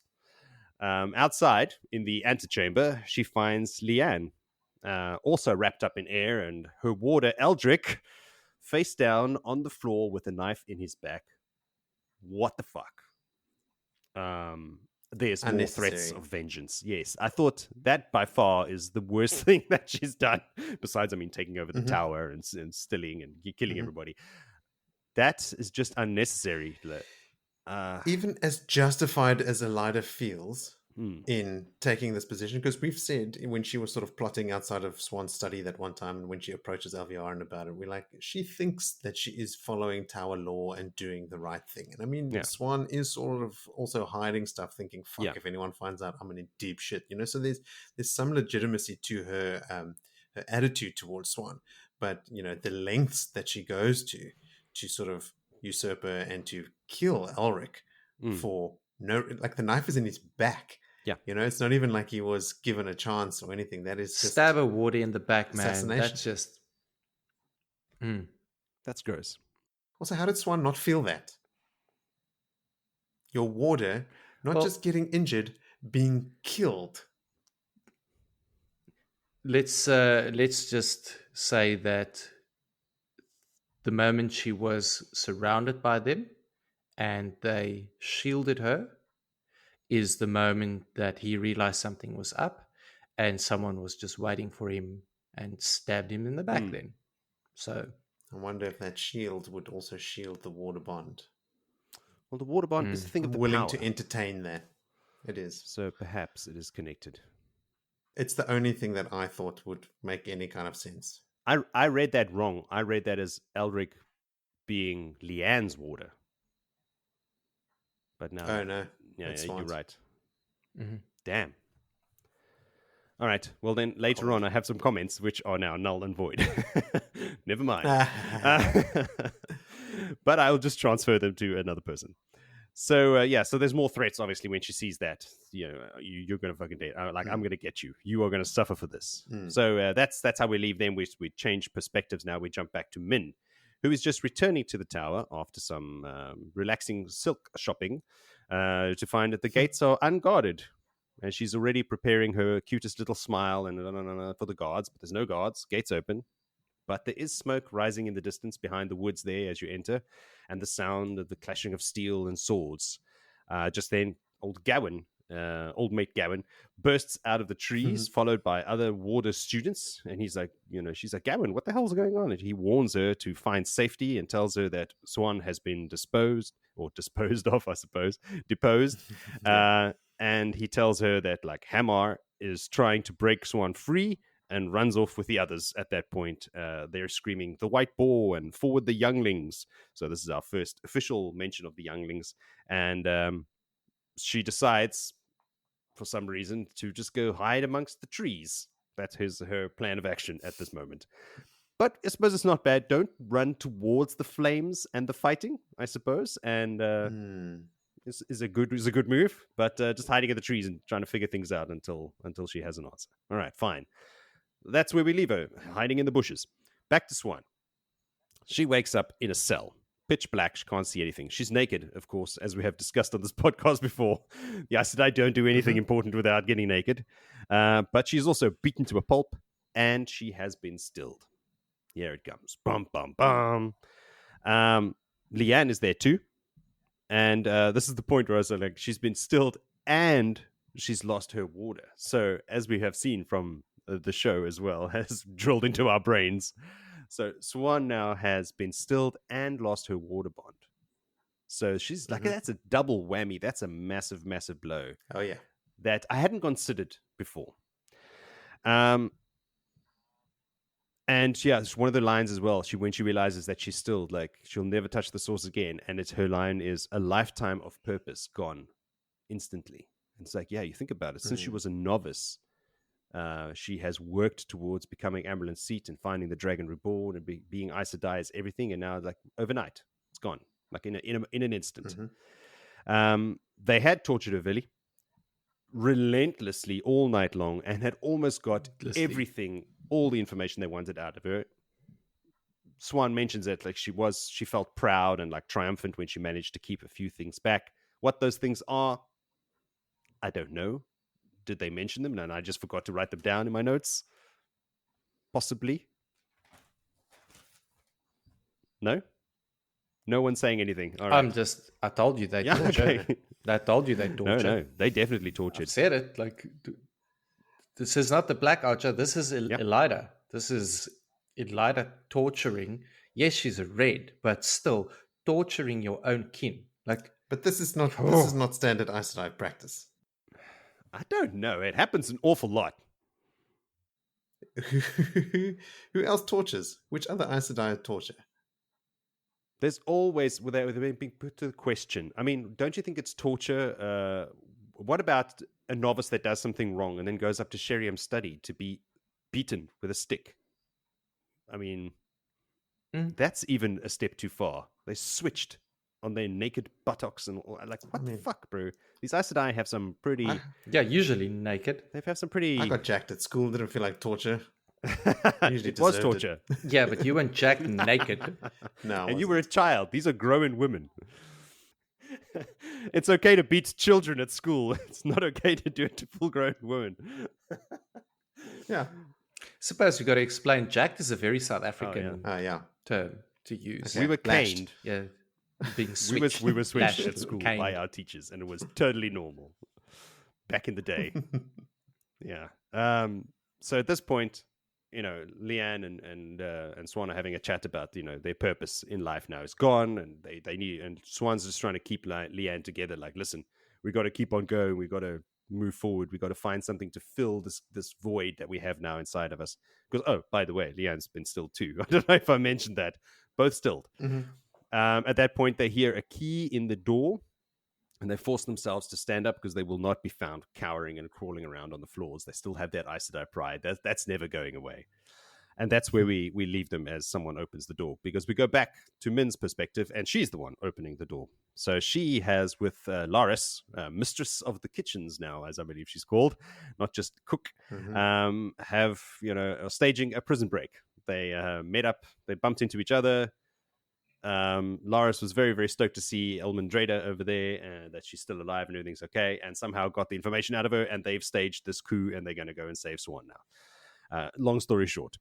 So they get the rusty lock and door open. At first, she doesn't recognize Siuane and Leanne, partly because they're all beaten and bruised and it's dark and whatnot, but also they've already started to lose their ageless look. It happened very, very quickly, and Siuane thinks to herself later on in the chapter that maybe it's because of the harsh treatment they've received, because normally it doesn't take this long for this to happen, for that ageless look to disappear. It's not this quick. Quick question there. Two quick questions. Sure. One, the rusty lock being noisy when they open it. Siuane's still going like, now it's going around and oiling these things like the tower's going to shit. That happened on your watch, okay. That lock was rusty yesterday. Why am I misunderstanding it? I thought if they were still that they would look older, but they look younger. I was also surprised by that, Will. Yeah, she says you lost like 15 years. Like, why? What's the 15 years younger they look? Yeah. Like, I don't understand that. You've lived so many. Okay, no, Siuane is not very old. She's not one of the Aes Sedai that's 600 years old. That's part of the tower rust already.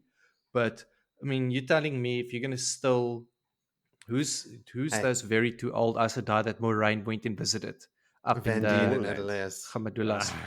Yeah, Adelaias. If you're gonna still Adelaias, is she gonna be like back in her prime, 20s and like? Vil, you're trying to reason out magic. Okay, it's magic science. That's all you have to say. Magic. When she became, she was a novice when they found out about the mission for Rand, when the dragon was reborn. So what was she? 20 years 18 ago. At the time. 20 years ago. So she's that. At max. She was in the tower when she was 15. Maximum, she's 35, 40 in real life. Like her normal looking age. 35 to 40 is still young looking, I hope. So, the ageless look is like, maybe she's always projected this ageless look, and she's been the Amyrlin seat, so everyone just assumes that she's older. And now she kind of just looks her normal age, which could look younger than what an Amyrlin seat with a It's all kinds of shenanigans with their age. The whole, like, the fact that the oath rod actually shortens their lives, that the kin live longer because they never swore the 3 oaths. Like, who knows what fucking effect this stuff has on them. Robert Jordan has pretty much free reign here. There's no precedent to follow. Oh, you look younger now. Cool. Moving on. Rusty locks and all. So yeah, Min and something else. That Min also can't see any visions and viewings around the two of them now. They're completely gone, and there are always images around Aes Sedai, so those are gone. Min and Laris also brought them some plain clothes. They brought them disguises, Billy. Disguises. Some plain dresses. Yeah, plain clothes. Because you just put on a different dress, and now you're a different person. They had some sense. So they got some plain brown woolen dresses, and they don't have the Aes Sedai ageless look, so obviously they're invisible. And later on, they literally are. So apparently Laris knocked the guard out cold with a rolling pin, while Min was giving him some winky smiles to distract him. Comical. So they decide, listen, we got to get out of here quickly before that guy wakes up, or someone finds him. They comes in and they find an unconscious guard. So off they go. Again, even, Siuane at this point thinks to herself, like, only one guard for us? That seems too little, I imagine. But again, the arrogance of the villains. Like, they're still, they're locked up. One guard is enough. It apparently was not. Look, the guards are probably still busy trying to quell, like, uprisings, because there still seems to be, like, bits of fighting happening here and there, so... 2 guards? But then again, that would give you more reason to put guards in front of the door. If like Hammer and like other warders are trying to free them and stuff, maybe shore up your defenses there and make sure that doesn't happen. But that's the entire reason there was a battle in the tower, is to free her. Yes. And now you put 1 guard on the door? I don't know. Whatever. Yeah. Again, free reign, don't overthink it. Loris leaves them there. Then she says, like, look, I got to get back. People are going to notice I'm missing, but I promise I won't betray you. There's an interesting exchange between Loris and Siuane here. Like, because, so it started off while she was going through her notes, Siuane, just before they barged into her office or into her quarters there, that, this bloody Loris, I maybe need to give her some time on the farm. And referring to the big woman that she is. And then she helps her, but also in the same sense when Loris now helps her and Min, Loris is doing this and almost directly says to this, I do this for Min. Like, I'm loyal to the Amarylline, whoever it is. Kind of, it's a very weird... Yeah, like Loris sees herself in Min. There's Min also thinks about that a lot, because she says, you remind me so much of me when I was your age and I was a pretty girl. I got into so much trouble, I almost got hanged once. And jail. And Minnie's like, got hanged? Holy crap, what did you get up to as a kid? So Loris has a dark and complex past, and a real affinity for Min. So she'll do anything for her. That's what I get. Loris also helps Egwene later in the story. She offers to help Egwene escape after Egwene is taken. And Egwene, I think it's Egwene that sort of muses on the fact that this seems like a well-rehearsed plan, like her method for getting people out of the tower seems like something she's done before, and suspects that Loris was instrumental in helping novices run away from the tower. So Loris has this like protective nature over the little ones, not necessarily the mucky mucks, So, okay, Siuane, you've been Emond Siege for 20 years now, and I'll follow your orders and everything, but you're not the type of person that I'm looking after here, really. I'm looking after the young, impressionable girls that are coming in. Hey, maybe Loris was rejected. Maybe Loris was rejected as a novice, kicked out the tower. Maybe.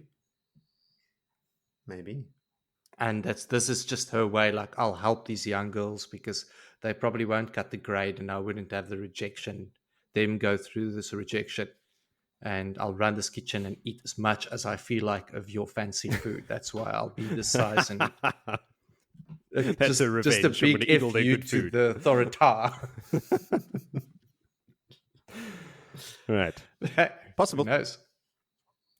But anyway, there's a whole other prequel novel that could be written about the life and times of Loris. The life of Loris. What did she get up to before she went to the tower? Anyway, so Loris is gone. Not going to betray them. Siuane tells Min that they've been stilled, but Min's like, I already know. Elaida has announced it everywhere. The whole city knows that you've been deposed and both of you have been stilled.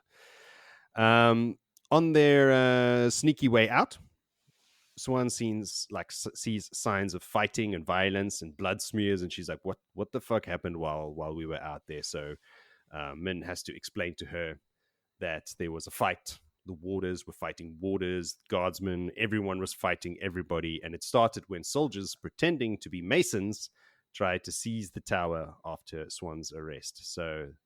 And that's when Siuane clicks and she's like, I read that report, but I didn't see anything in it about all these extra masons, and she feels like she dropped the ball there. But I mean, she's being hard on herself. Like, that shouldn't have raised any red flags anyway, But she saw the report immediately before being stilled and shielded and stuff, you had minutes. There's not much you could have done about it. You cut yourself some slack, Danelle, you sneaky woman. Siuane didn't see it coming, and she feels like at this point that she's responsible for the breaking of the tower, because she's also down in the deepest cells that haven't been used since Arthur Hawkwing's days, and she feels like he couldn't even break the tower, but she's managed to do it. So she's got a lot riding on her shoulders. She's taking on a lot of responsibility. Min continues with the explanation. She's saying, like, yeah, well, some Aes Sedai supported Siuane. She doesn't get too much into it because there wasn't a lot of them, and those that did were killed or fled. And this is where we find out that there's no more blues in the tower, basically. Dead or fled. The charges brought against her is that she and Leanne arranged Mazrim Taim's escape. So Elaida's pinning that crap on her, but I thought that Aes Sedai couldn't lie. Or does she honestly believe that she was responsible for her escape? Or his escape? I mean, if one of the two. Yeah, that's something that's very, very odd to me as well.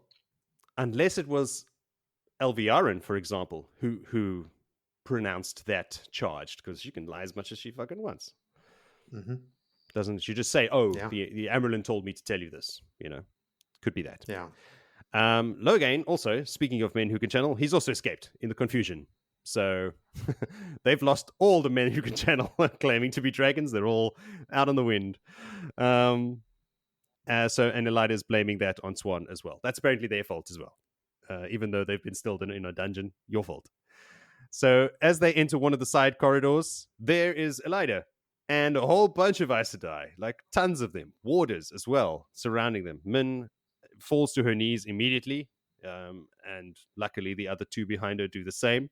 And they just like they're going to think we're petitioners. We're just petitioners. Elaida kind of glances at them, but just her eyes go over them, and she walks past and leaves them behind. So finally, a disguise that works.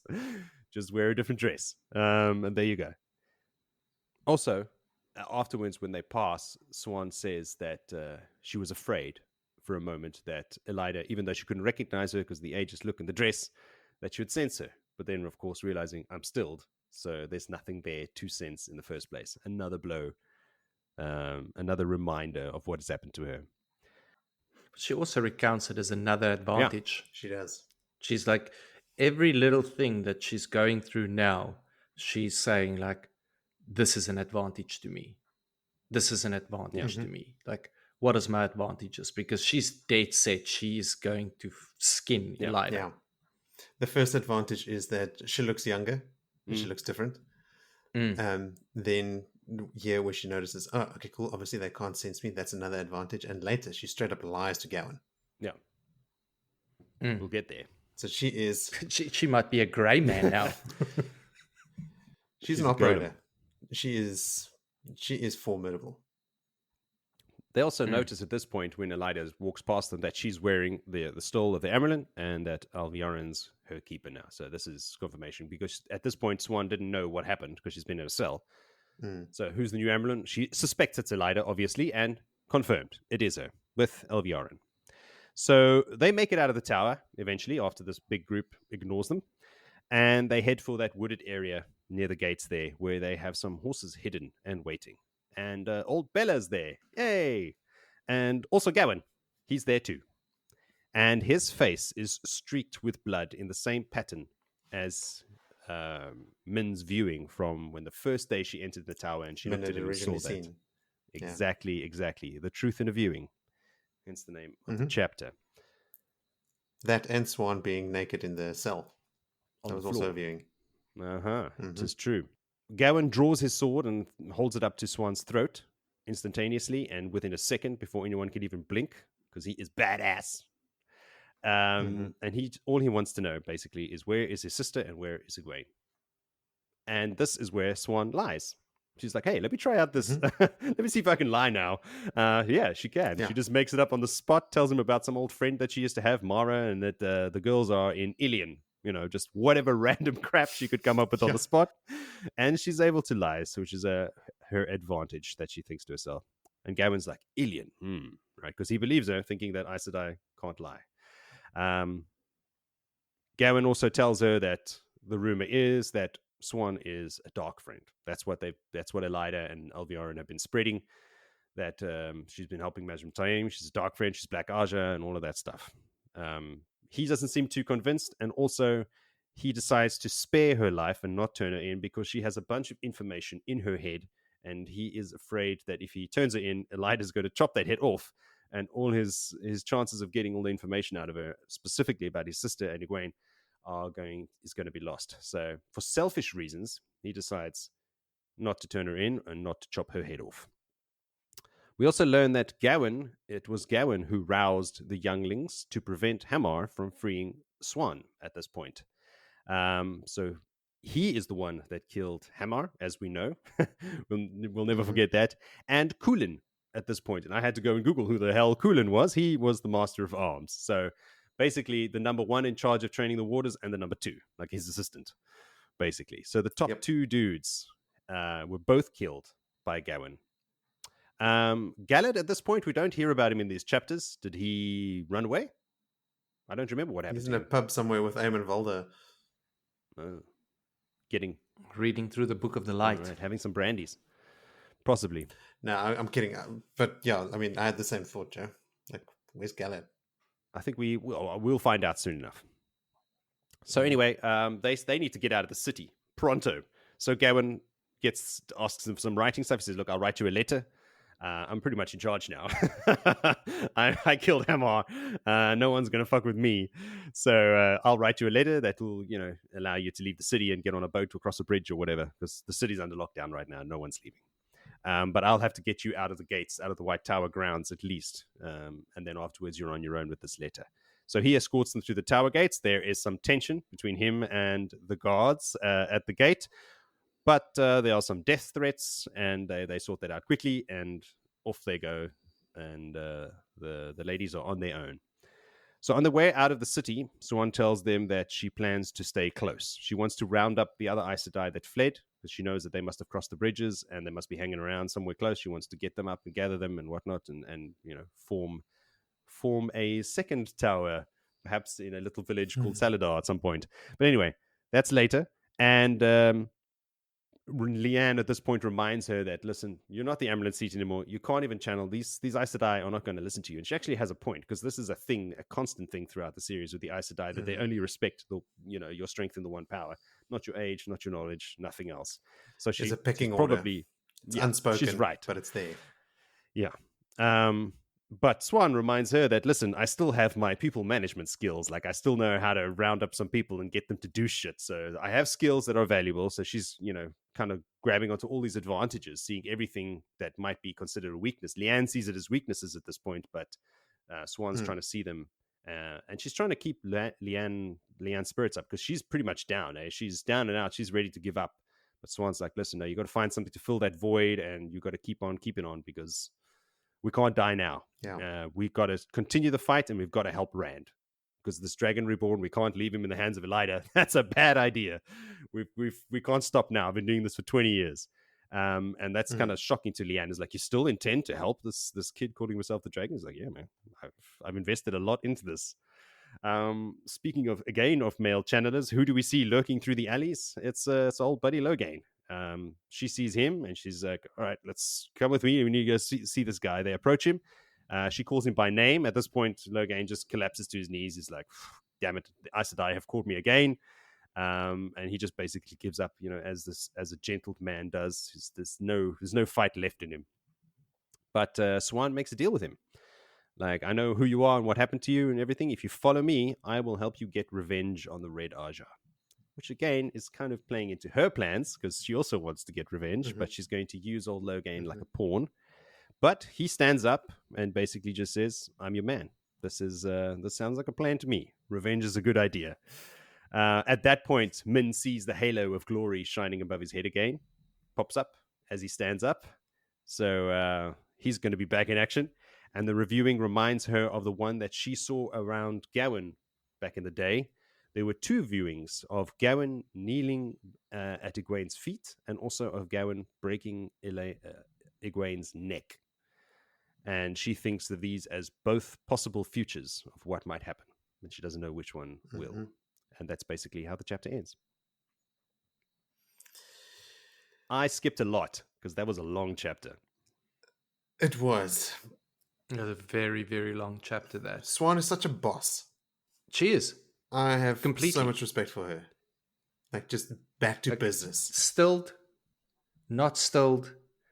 That woman is going to still have her fish-like comments and feed them to the silver pikes and what have you, but she is from being battered and bruised, naked in a prison cell, to seeing the light and operating from the minute get go.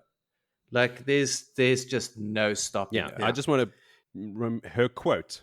Like I told her she still has her people management skills. That was me paraphrasing. Her exact words were, "But I still know how to ready a crew for a storm." So yeah, she's never going to get rid of those sayings. No. Gareth Bryan is going to be on the receiving end of a lot of those. Yeah. When Gawyn corners them there between the trees, it's because Bella was moved. Yes. He obviously had someone keep an eye on Bella. He is reminded by Min that Gawyn and Elayne trusts her and follows her. Siuane, that is. Which makes him think like that. That really made him think, because I don't know if he was so keen on letting her just go, but he's obviously got rapport. He trusts Min, and she's like, look, seriously, this is coming from me. Your sister and your sweetheart trusts this woman and follows her absolutely. So that may have bought them a little bit of favor. 100%. Gawyn killed Hamar and other warders to stop Siuane from getting away. And now he actively helps her get away. He's got it. Yeah. So that pitch from maybe Minister Perrin. I don't. Everyone's to Perrin. I don't think that Gawyn killed Hamar because of Siuane. I think because of his allegiance to the tower. Like he was told that no different in this situation. It's not a personal thing with Siuane.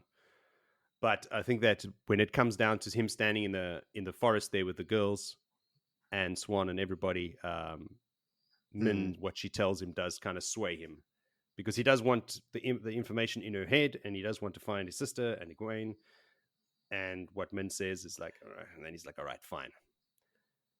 When he takes his sword away from Siuane's neck, it's bleeding. Yeah.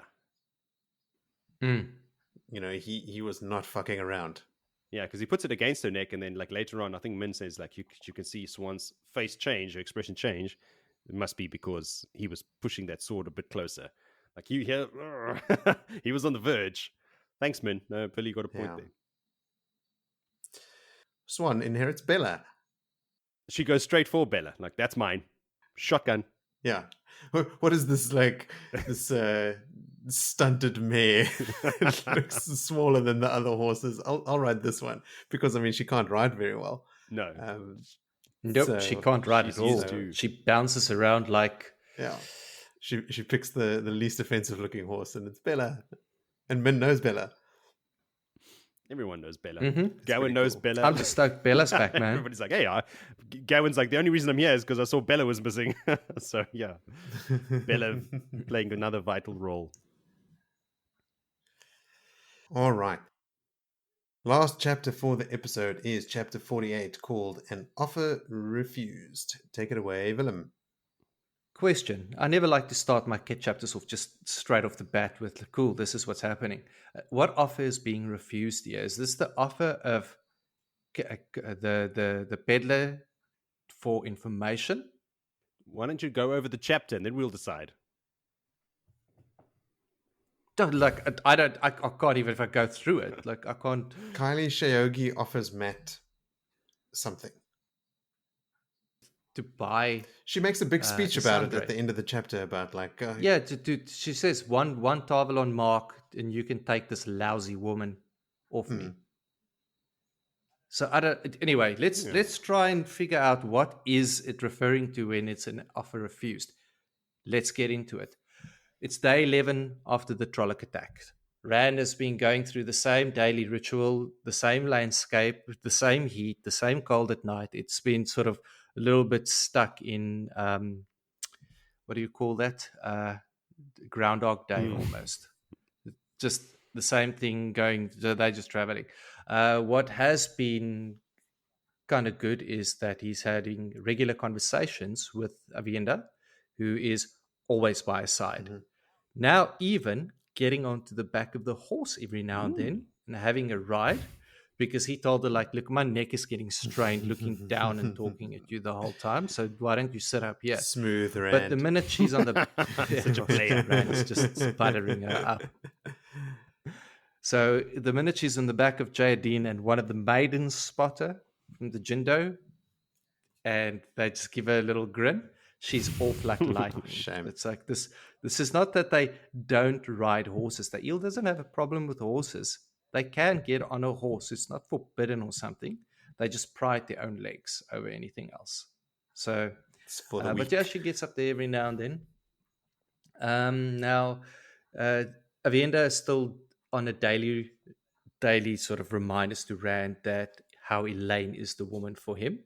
And she very much berates him every time he pops an eye to Isindra, whatever her name is, saying that that's not the right woman. She's a disgrace, and what else? Avienda also is now giving Rand a lot of information, not just about Aiel culture and customs, but including the waste and the land and the very, very many poisonous plants and venomous animals that are around there. It seems that place is as venomous and poisonous as Australia. The one night there was lions that killed a donkey. One of the donkeys that from the burnt out wagons got eaten, and hopefully they got away with some meat. And there's apparently a snake called the two-step. Not because the snake can dance the two-step, but because when the snake bites you, you take 2 steps and then you're dead, which happened to one of the wagon drivers. He fell over on his second step before Moraine could even be there to help him. Dead as disco. Moraine spends half the time between the wise ones and the other half getting frustrated at Rand, trying to figure out what his next move is going to be. And Rand's go-to is just the wheel weaves and the wheel wills, and I'll do what is expected of me. Like, he's not giving much away, and it is driving her insane. What a fantastic juxtaposition with what Nynaeve and Elayne were doing in Tanchico. Like, Rand actually keeping his wits about him and not divulging anything, right? Like, he's just being vague. Exactly. Phew. That's it. Vague. Just get it out there. Avienda also gets pissed off with him when he angers Moraine like that, saying, like, look, it's never good to anger an Aes Sedai. But now Rand is also starting to see her as a very attractive woman and throws compliments in there that, oh, you're a real hard woman. That a compliment? It's starting. You're a hard woman. Well, yeah, she's Aiel, and they were talking about soft women, and she was saying Elayne is a hard woman, and that was steering a whole lot of banter involving the very flirtatious Isandre, whatever her name is. Now, Egwene spends almost all of the time with the wise ones, and on the 10th morning of travel after the attack, Rand noticed that those idiotic braids were finally being removed, and there was hugs between the wise ones and her. He couldn't hear a single thing that happened there, but he asked the question to Avienda, what's happening there? And she says, well, they've decided that she's grown, and then starts giving him a lecture that if you want to know about wise ones' business, go and ask them yourself. She's got this sort of straightforward answer that you'd be like just nice, and then she's like, I can't be nice to him, we're gonna give him shit. So every morning the peddler would ride up on a mule to Rand's side and try and sell him some knowledge. And now Rand is uncertain about what this knowledge is that Kadere is trying to sell him, but he seems very skittish about it, and whenever Lanfear pops her head out or looks for him, he bolts and he's straight back that side. So I have a suspicion that he's trying to sell them out, Lanfear and Asmodean. That he's over this. They are ruling his whole... No, he's a dark friend, yes. Sandra is a dark friend. But they also have 2 Forsaken with them. And they probably shitting themselves now. And rightfully so. Yeah. So that is where I think the title of this chapter which is an offer refused, comes into that. He's constantly giving the offer to purchase information. And Rand's like, what information do you like? He's just playing this peddler down. He's got no idea. Maybe he's purposefully doing it. No, because he suspects Kadir right from the beginning. He doesn't trust this oak one bit. And he yeah, mentions he's it like later. dangerous man. Yeah, well, I think what's happened a couple times in some of these chapters is like the chapter title refers to more than one instance of that thing happening. I mean, just the previous one with the truth of a viewing, there were 2 different viewings that fit that description. Yeah, exactly. So an offer refused could be multiple of these offers. Now, every night, Rand, Lan, and Ruak, they would practice swords. Then they'd practice the spears. And by large, the only person that's really speaking to him in any sort of context and volume is Avienda. Everyone seems to be ignoring Rand. Since the wagon drivers learned that he can channel, they don't even look in his direction. They're too scared. The Aiel, obviously, they're doing their thing, but no one is really coming and being chummy with him there. At night, and it's starting the one of the nights, the Gleeman decided to Jason Nathaniel Asmodean. Natael. Just call him Asmodean. Came Asmodean. Yep, came one night and sat with Rand and trying now to get information how to compose this epic tale, of which Rand just said to him, "Hey, I'm tired." And he's like, "Oh well, that's not very heroic." And luckily at that stage, Gawyn, Moraine, all of them came and checked in with Rand, Wise Ones, and Avienda in tow. And at that moment, where as soon as Avienda, she's looking at him, full of like empathy and sympathy because he does look tired, and they're coming to offer healing. But the minute she spots him looking at her, she becomes all hard again, like gives him a scowl. She is trying not to fall for him, but she knows it's happening. Anyway. She's also trying very hard not to let Rand fall for her. Like she's giving him a hard time so that he won't be into her and too late bring the visions that she got from Ruidian into reality. Well, you know how you get that right? You spend all your time with that person, and no one else hangs around with you. That's the way to get that cemented in place. Asmodean bolts when there's 2 Aes Sedai and a bunch of Wise Ones all together, and takes that as leave. But the following nights, he keeps coming back until he realizes he's not going to get much out of Rand and sort of gives up. Avienda spends the nights with the Wise Ones, and Rand at first thought that she goes to spend time with them for them to teach her how to try and extract information out of him. Until one morning when he turns and sees a fireball the size of a horse sort of bursting out in front of the Wise Ones and then fizzling off to the side, burning a whole furrow across the land and fizzles out. And then all the Wise Ones surround Avienda in excitement, and there's clapping and sand people noises and Was it? I don't know what that noise is. That is when Rand realizes that they're busy teaching Avienda to channel. Like, okay, cool. It's just another person around me that can channel, another woman. Matt spends the majority of his time around the peddler wagons. At first, it started off with dicing with the drivers and the work people. And then they realized that no matter what dice he's got in his hand, he's taking all their money. And then they didn't want to dice with him too much. And the other side, he's trying to obviously make eyes with old Isandre there. And he almost gets it right, to the point where the one afternoon Rand's busy brushing down Jaden, and he spots Matt and the girl quite close together, and it looked like she was puckering up for a kiss.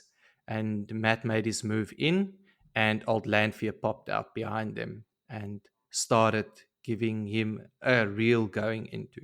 Like, all right, if you like her and if you want her, she's useless to me. 1 Tarvalon mark, you can have her. And that's upset her greatly, Sandra. And Yeah. she's like, well, you're just a horrible woman and you've got to be careful. Like, you'll get your comeuppance with me. And then Lanfear looks at Rand. It's like, oh, no, Lord Dragon, like, don't you agree? The Rand's just like, leave me out of this. Like, no thanks. Not involved. But yeah, Matt would speak to Rand 2 minutes at most. The one day Rand had made a comment about the Old Tongue, and Matt was really angry about it. He can't read the Old Tongue. He doesn't speak the Old Tongue, and just bolted off. So Matt has been very skittish and very... I don't speak the Old Tongue. You speak the Old Tongue. Leave me alone. And then finally, on the 12th day, now all of this, we sort of joined the party on the 11th day, but this is all that's been happening through their travels the last 11 days. And now finally on the 12th day, Ruak came trotting from the Jindo ahead, and he stops by them and announces, cool, we're here. Cold Rock Hold. Is that exactly what he says? Cool, we're here. Cool. Cool, guys. Well, I don't think he said cold, we're here. The Cold Rocks Hold. Oh, Lord. Okay. Dad joke. You're allowed to. Hey, we are professionals.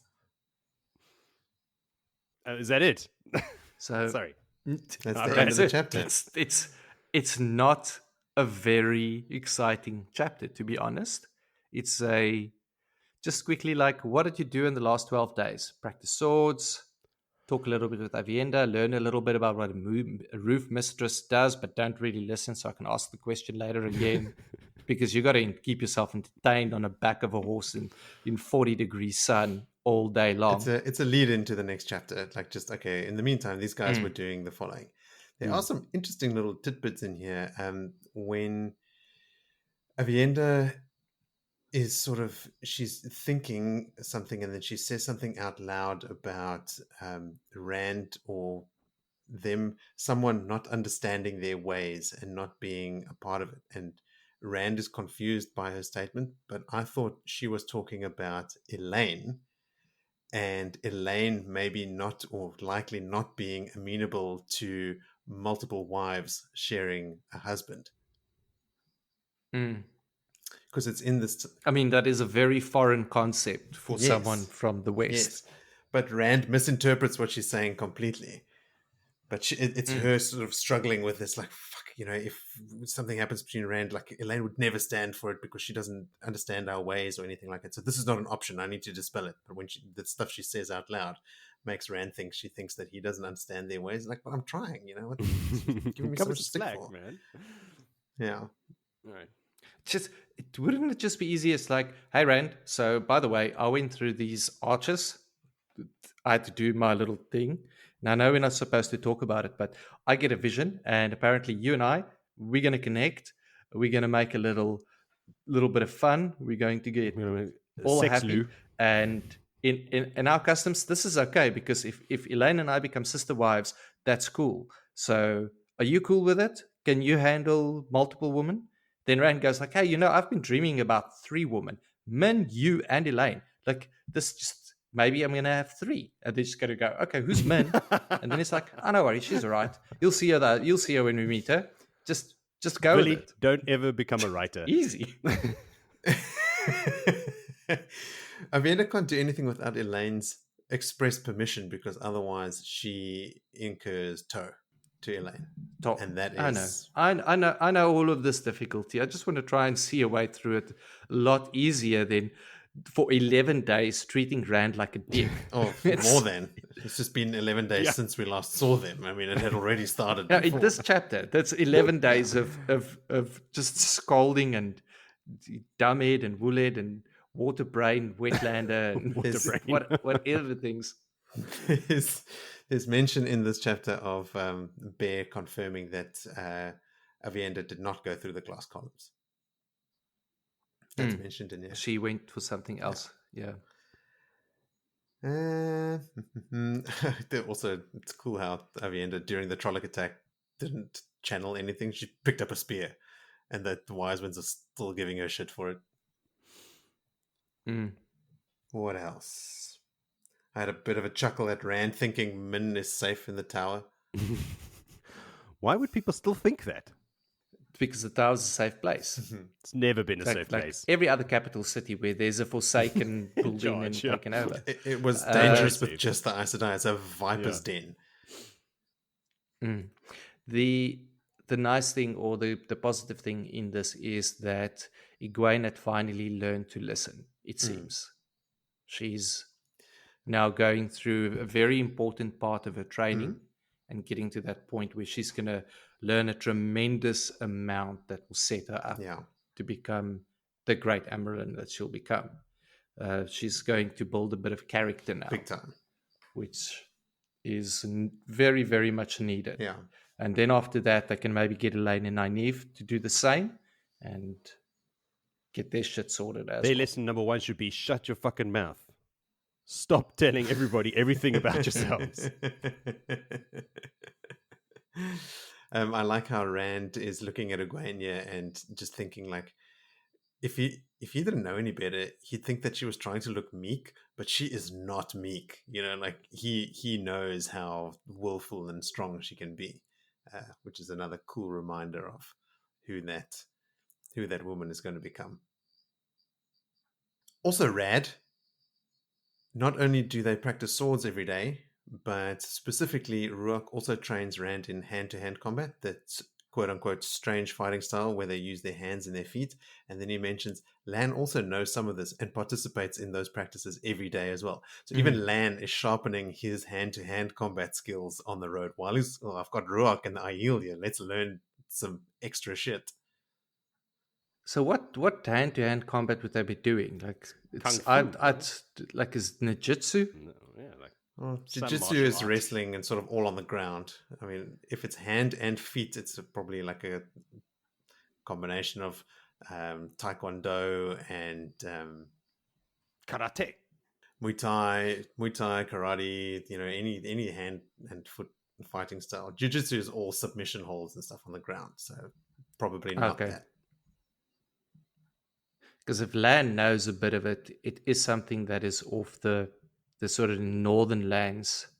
And it's always the kind of feel that you have there, the Shinarans. The Shinarans, the Malkiri, the Borderlanders would know how to fight with or without a sword. I mean, sooner or later, you are going to be unarmed and you need to be able to handle your shit. That and like everything in between, daggers and crossbows and bows. They're probably good archers and stuff as well. Can you imagine in the Borderlands during a Trolloc raid, losing your sword and having to take on a Trolloc hand-to-hand with Brazilian Jiu-Jitsu? I've got him in a rear naked choke. Submit, Trolloc.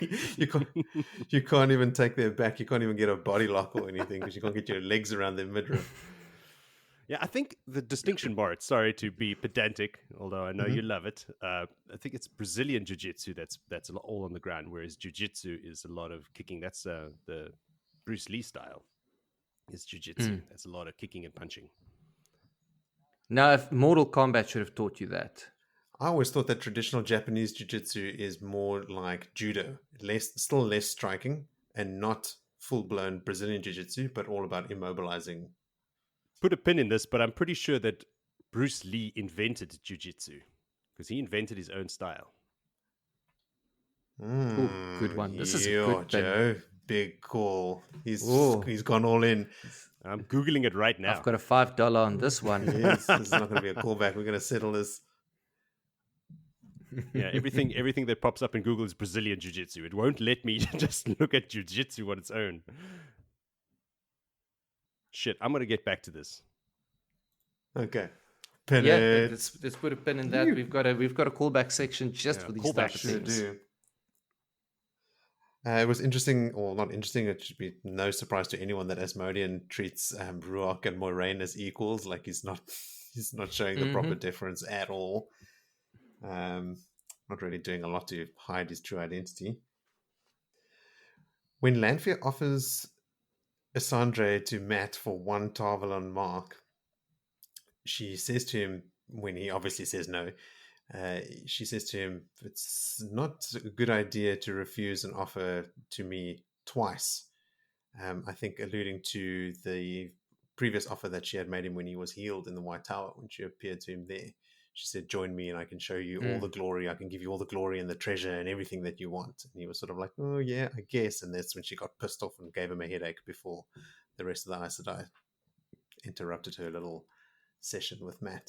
So I think that's the second time. So she's also playing sort of like fast and loose with her whole disguise, because she's also constantly throwing jibes at Rand about like, "Oh yeah, you shouldn't scorn a woman, should you? Hey, Luce Theron." I mean, Randall Thor, like very thinly veiling her contempt for his treatment of Mirren Sedai. The Rand makes reference to how she moves very quickly and deftly and with a lot of agility for a large woman. Like, she's not very careful about her disguise either. No. She's her illusion weighs trotting nothing. and dancing. Yeah. What else? They also make mention in this chapter of just the fact that Rand doesn't have a teacher, paving the way for the Asmodean part. I'm excited for that to come. Yeah, me too. This is where magic starts happening. Literally. Yeah. Like it hasn't been happening this whole time. I think that we've wrangled this one dry. There's not a lot in it. Moritz is looking down at his notes, trying to find something else. He's and I'm thinking, looking dude, for more. There's like we gotta what else? I've got a page of notes. No, oh, God. I'm reading because we've spoke about some of them as we did the summary, and then I'm just making sure that I've crossed off all of them, and I now have my notes. There we go. Complete. You guys are off the hook. Yeah. I won't drag this on any longer. But what I will do is drag you into another little corner. Did you pick a favorite moment? Yes. Several. Okay. Well, Villy, you were very vehement in your yes. So what was your favorite moment? You're going to hate me for my favorite moment. I doubt that. My favorite moment was Morgideon. Ooh, pulling I in. do hate you. And absolutely dominating the two young girls. Interesting. And just showing them what a really, really deviant like, she is badass. She's very dangerous. Yes. And how much power. Look, they should have been dead. Yeah. It's lucky that they survived that encounter. But it's a favorite moment in the sense that all of a sudden you realize that you don't have this people playing little roles, and there's some operators. The spider is there. She's a killer, and she's quick to act. Yeah, she is imposing. All it took was one little bit of channeling, and she was on top of them. Yeah, and they had embraced the source, or at least Elayne had. Like, they were sort of like readying themselves. And yeah, just like they were ready for her. She walked in, and the rules changed completely. It made me even think, and I had to read it over again. Like, I thought, was she channeling the true power that they couldn't sense that she was channeling? Don't know. We know that only a couple... But they saw her with a halo. Only a couple Forsaken in the story are ever given the chance to channel the true power. And I think Grendel is the only... or maybe Cimarog as well. I forget. So I don't know. Maybe. Because but what threw me off it that it wasn't the true power is that they said that she was just so quick with it that they just didn't have a chance. Like, she knew the minute you walked into that door, it's like, boom, I got you. Because she's powerful. Yeah. She's very powerful. Yeah.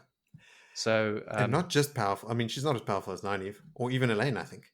I don't know what her strength, but Nynaeve is similar, if not stronger. No, she's stupid powerful. But she's stupid powerful. What she is extremely experienced. So she is extremely deft at weaves. Like, the weaves are literally woven together. It takes time to put the different flows of air and spirit and fire and all the things together to make a specific weave. And she is extremely deft at that. So even though her flows might not be as strong as Nynaeve's or, some of the other channelers in the story, she has, massive amount of practice. Like even in the Age of Legends, she would have been way more advanced. I mean, way more advanced than these two girls. So yeah, she could walk in and just go, zoop, and we're done. Gotcha. But yeah, for me, that was just The sound of a channeling. great reminder of the immense force that these people actually like. We think, oh, Black Archer, they're chasing the Black Archer, like joke. Nothing. Like, there's players that we have not been introduced to. We've been introduced to a bunch of jokes, really, when it comes to the Forsaken. There's still some badasses that's out there. Right, Joe, what about you? What was your favorite moment? Well, one of my favorite moments appeared during the recording of this when Billy used Mogideon's Klingon name, I believe. It's pronounced Mohdin. I thought that was brilliant. From now on, that is what I will call her. But before recording, I was going through Siuane's journey on how, after being stilled and should be, ready for death, she's fighting back, and she's like, "Fuck this! I am not going down. Like, I am gonna find a new purpose. I'm gonna carry on my mission. Like, nothing's gonna stop me. That unstoppable Siuane. That's it." God damn you, Jody. You stole a moment. Word for must be. Siuane almost immediately working again, seeking benefits to being stilled. That is exactly that. Like, okay, gotta get to work. No time to sit around and feel sorry for myself. Gotta get shit done. Still dedicated. Might not be able to channel anymore. Still dedicated to my mission. It's okay. We can share this one, Martz. I'm happy to share this favorite moment with you. Oh, this one for once. Just this one time. Never again. I'm pretty sure you guys have a little chat going before the recording, like, oh, what's your favorite moment? Let's have the same one again. Let's be cool. Jody and I used to have a joke that we share, an overmind, and the overmind is strong in this podcast. Yeah. No, it's not the used to share. It's still a very relevant thing. It very much is. I think we've said overmind on this podcast. I've got an honorable mention, though, that I will call out, and that is I also really enjoyed Bran standing up to the Whitecloaks, which now, at the end of this recording, feels like days ago. But just like how he didn't back down and he took his role as mayor quite seriously. I love that. And there's no honorable Matt mention here, because he's pretty much on the sidelines in these chapters. But it's odd that they're like, between the three of us, there's nothing about Matt. He's being a bit of a lecherous creep. There's nothing good to say about him at this stage.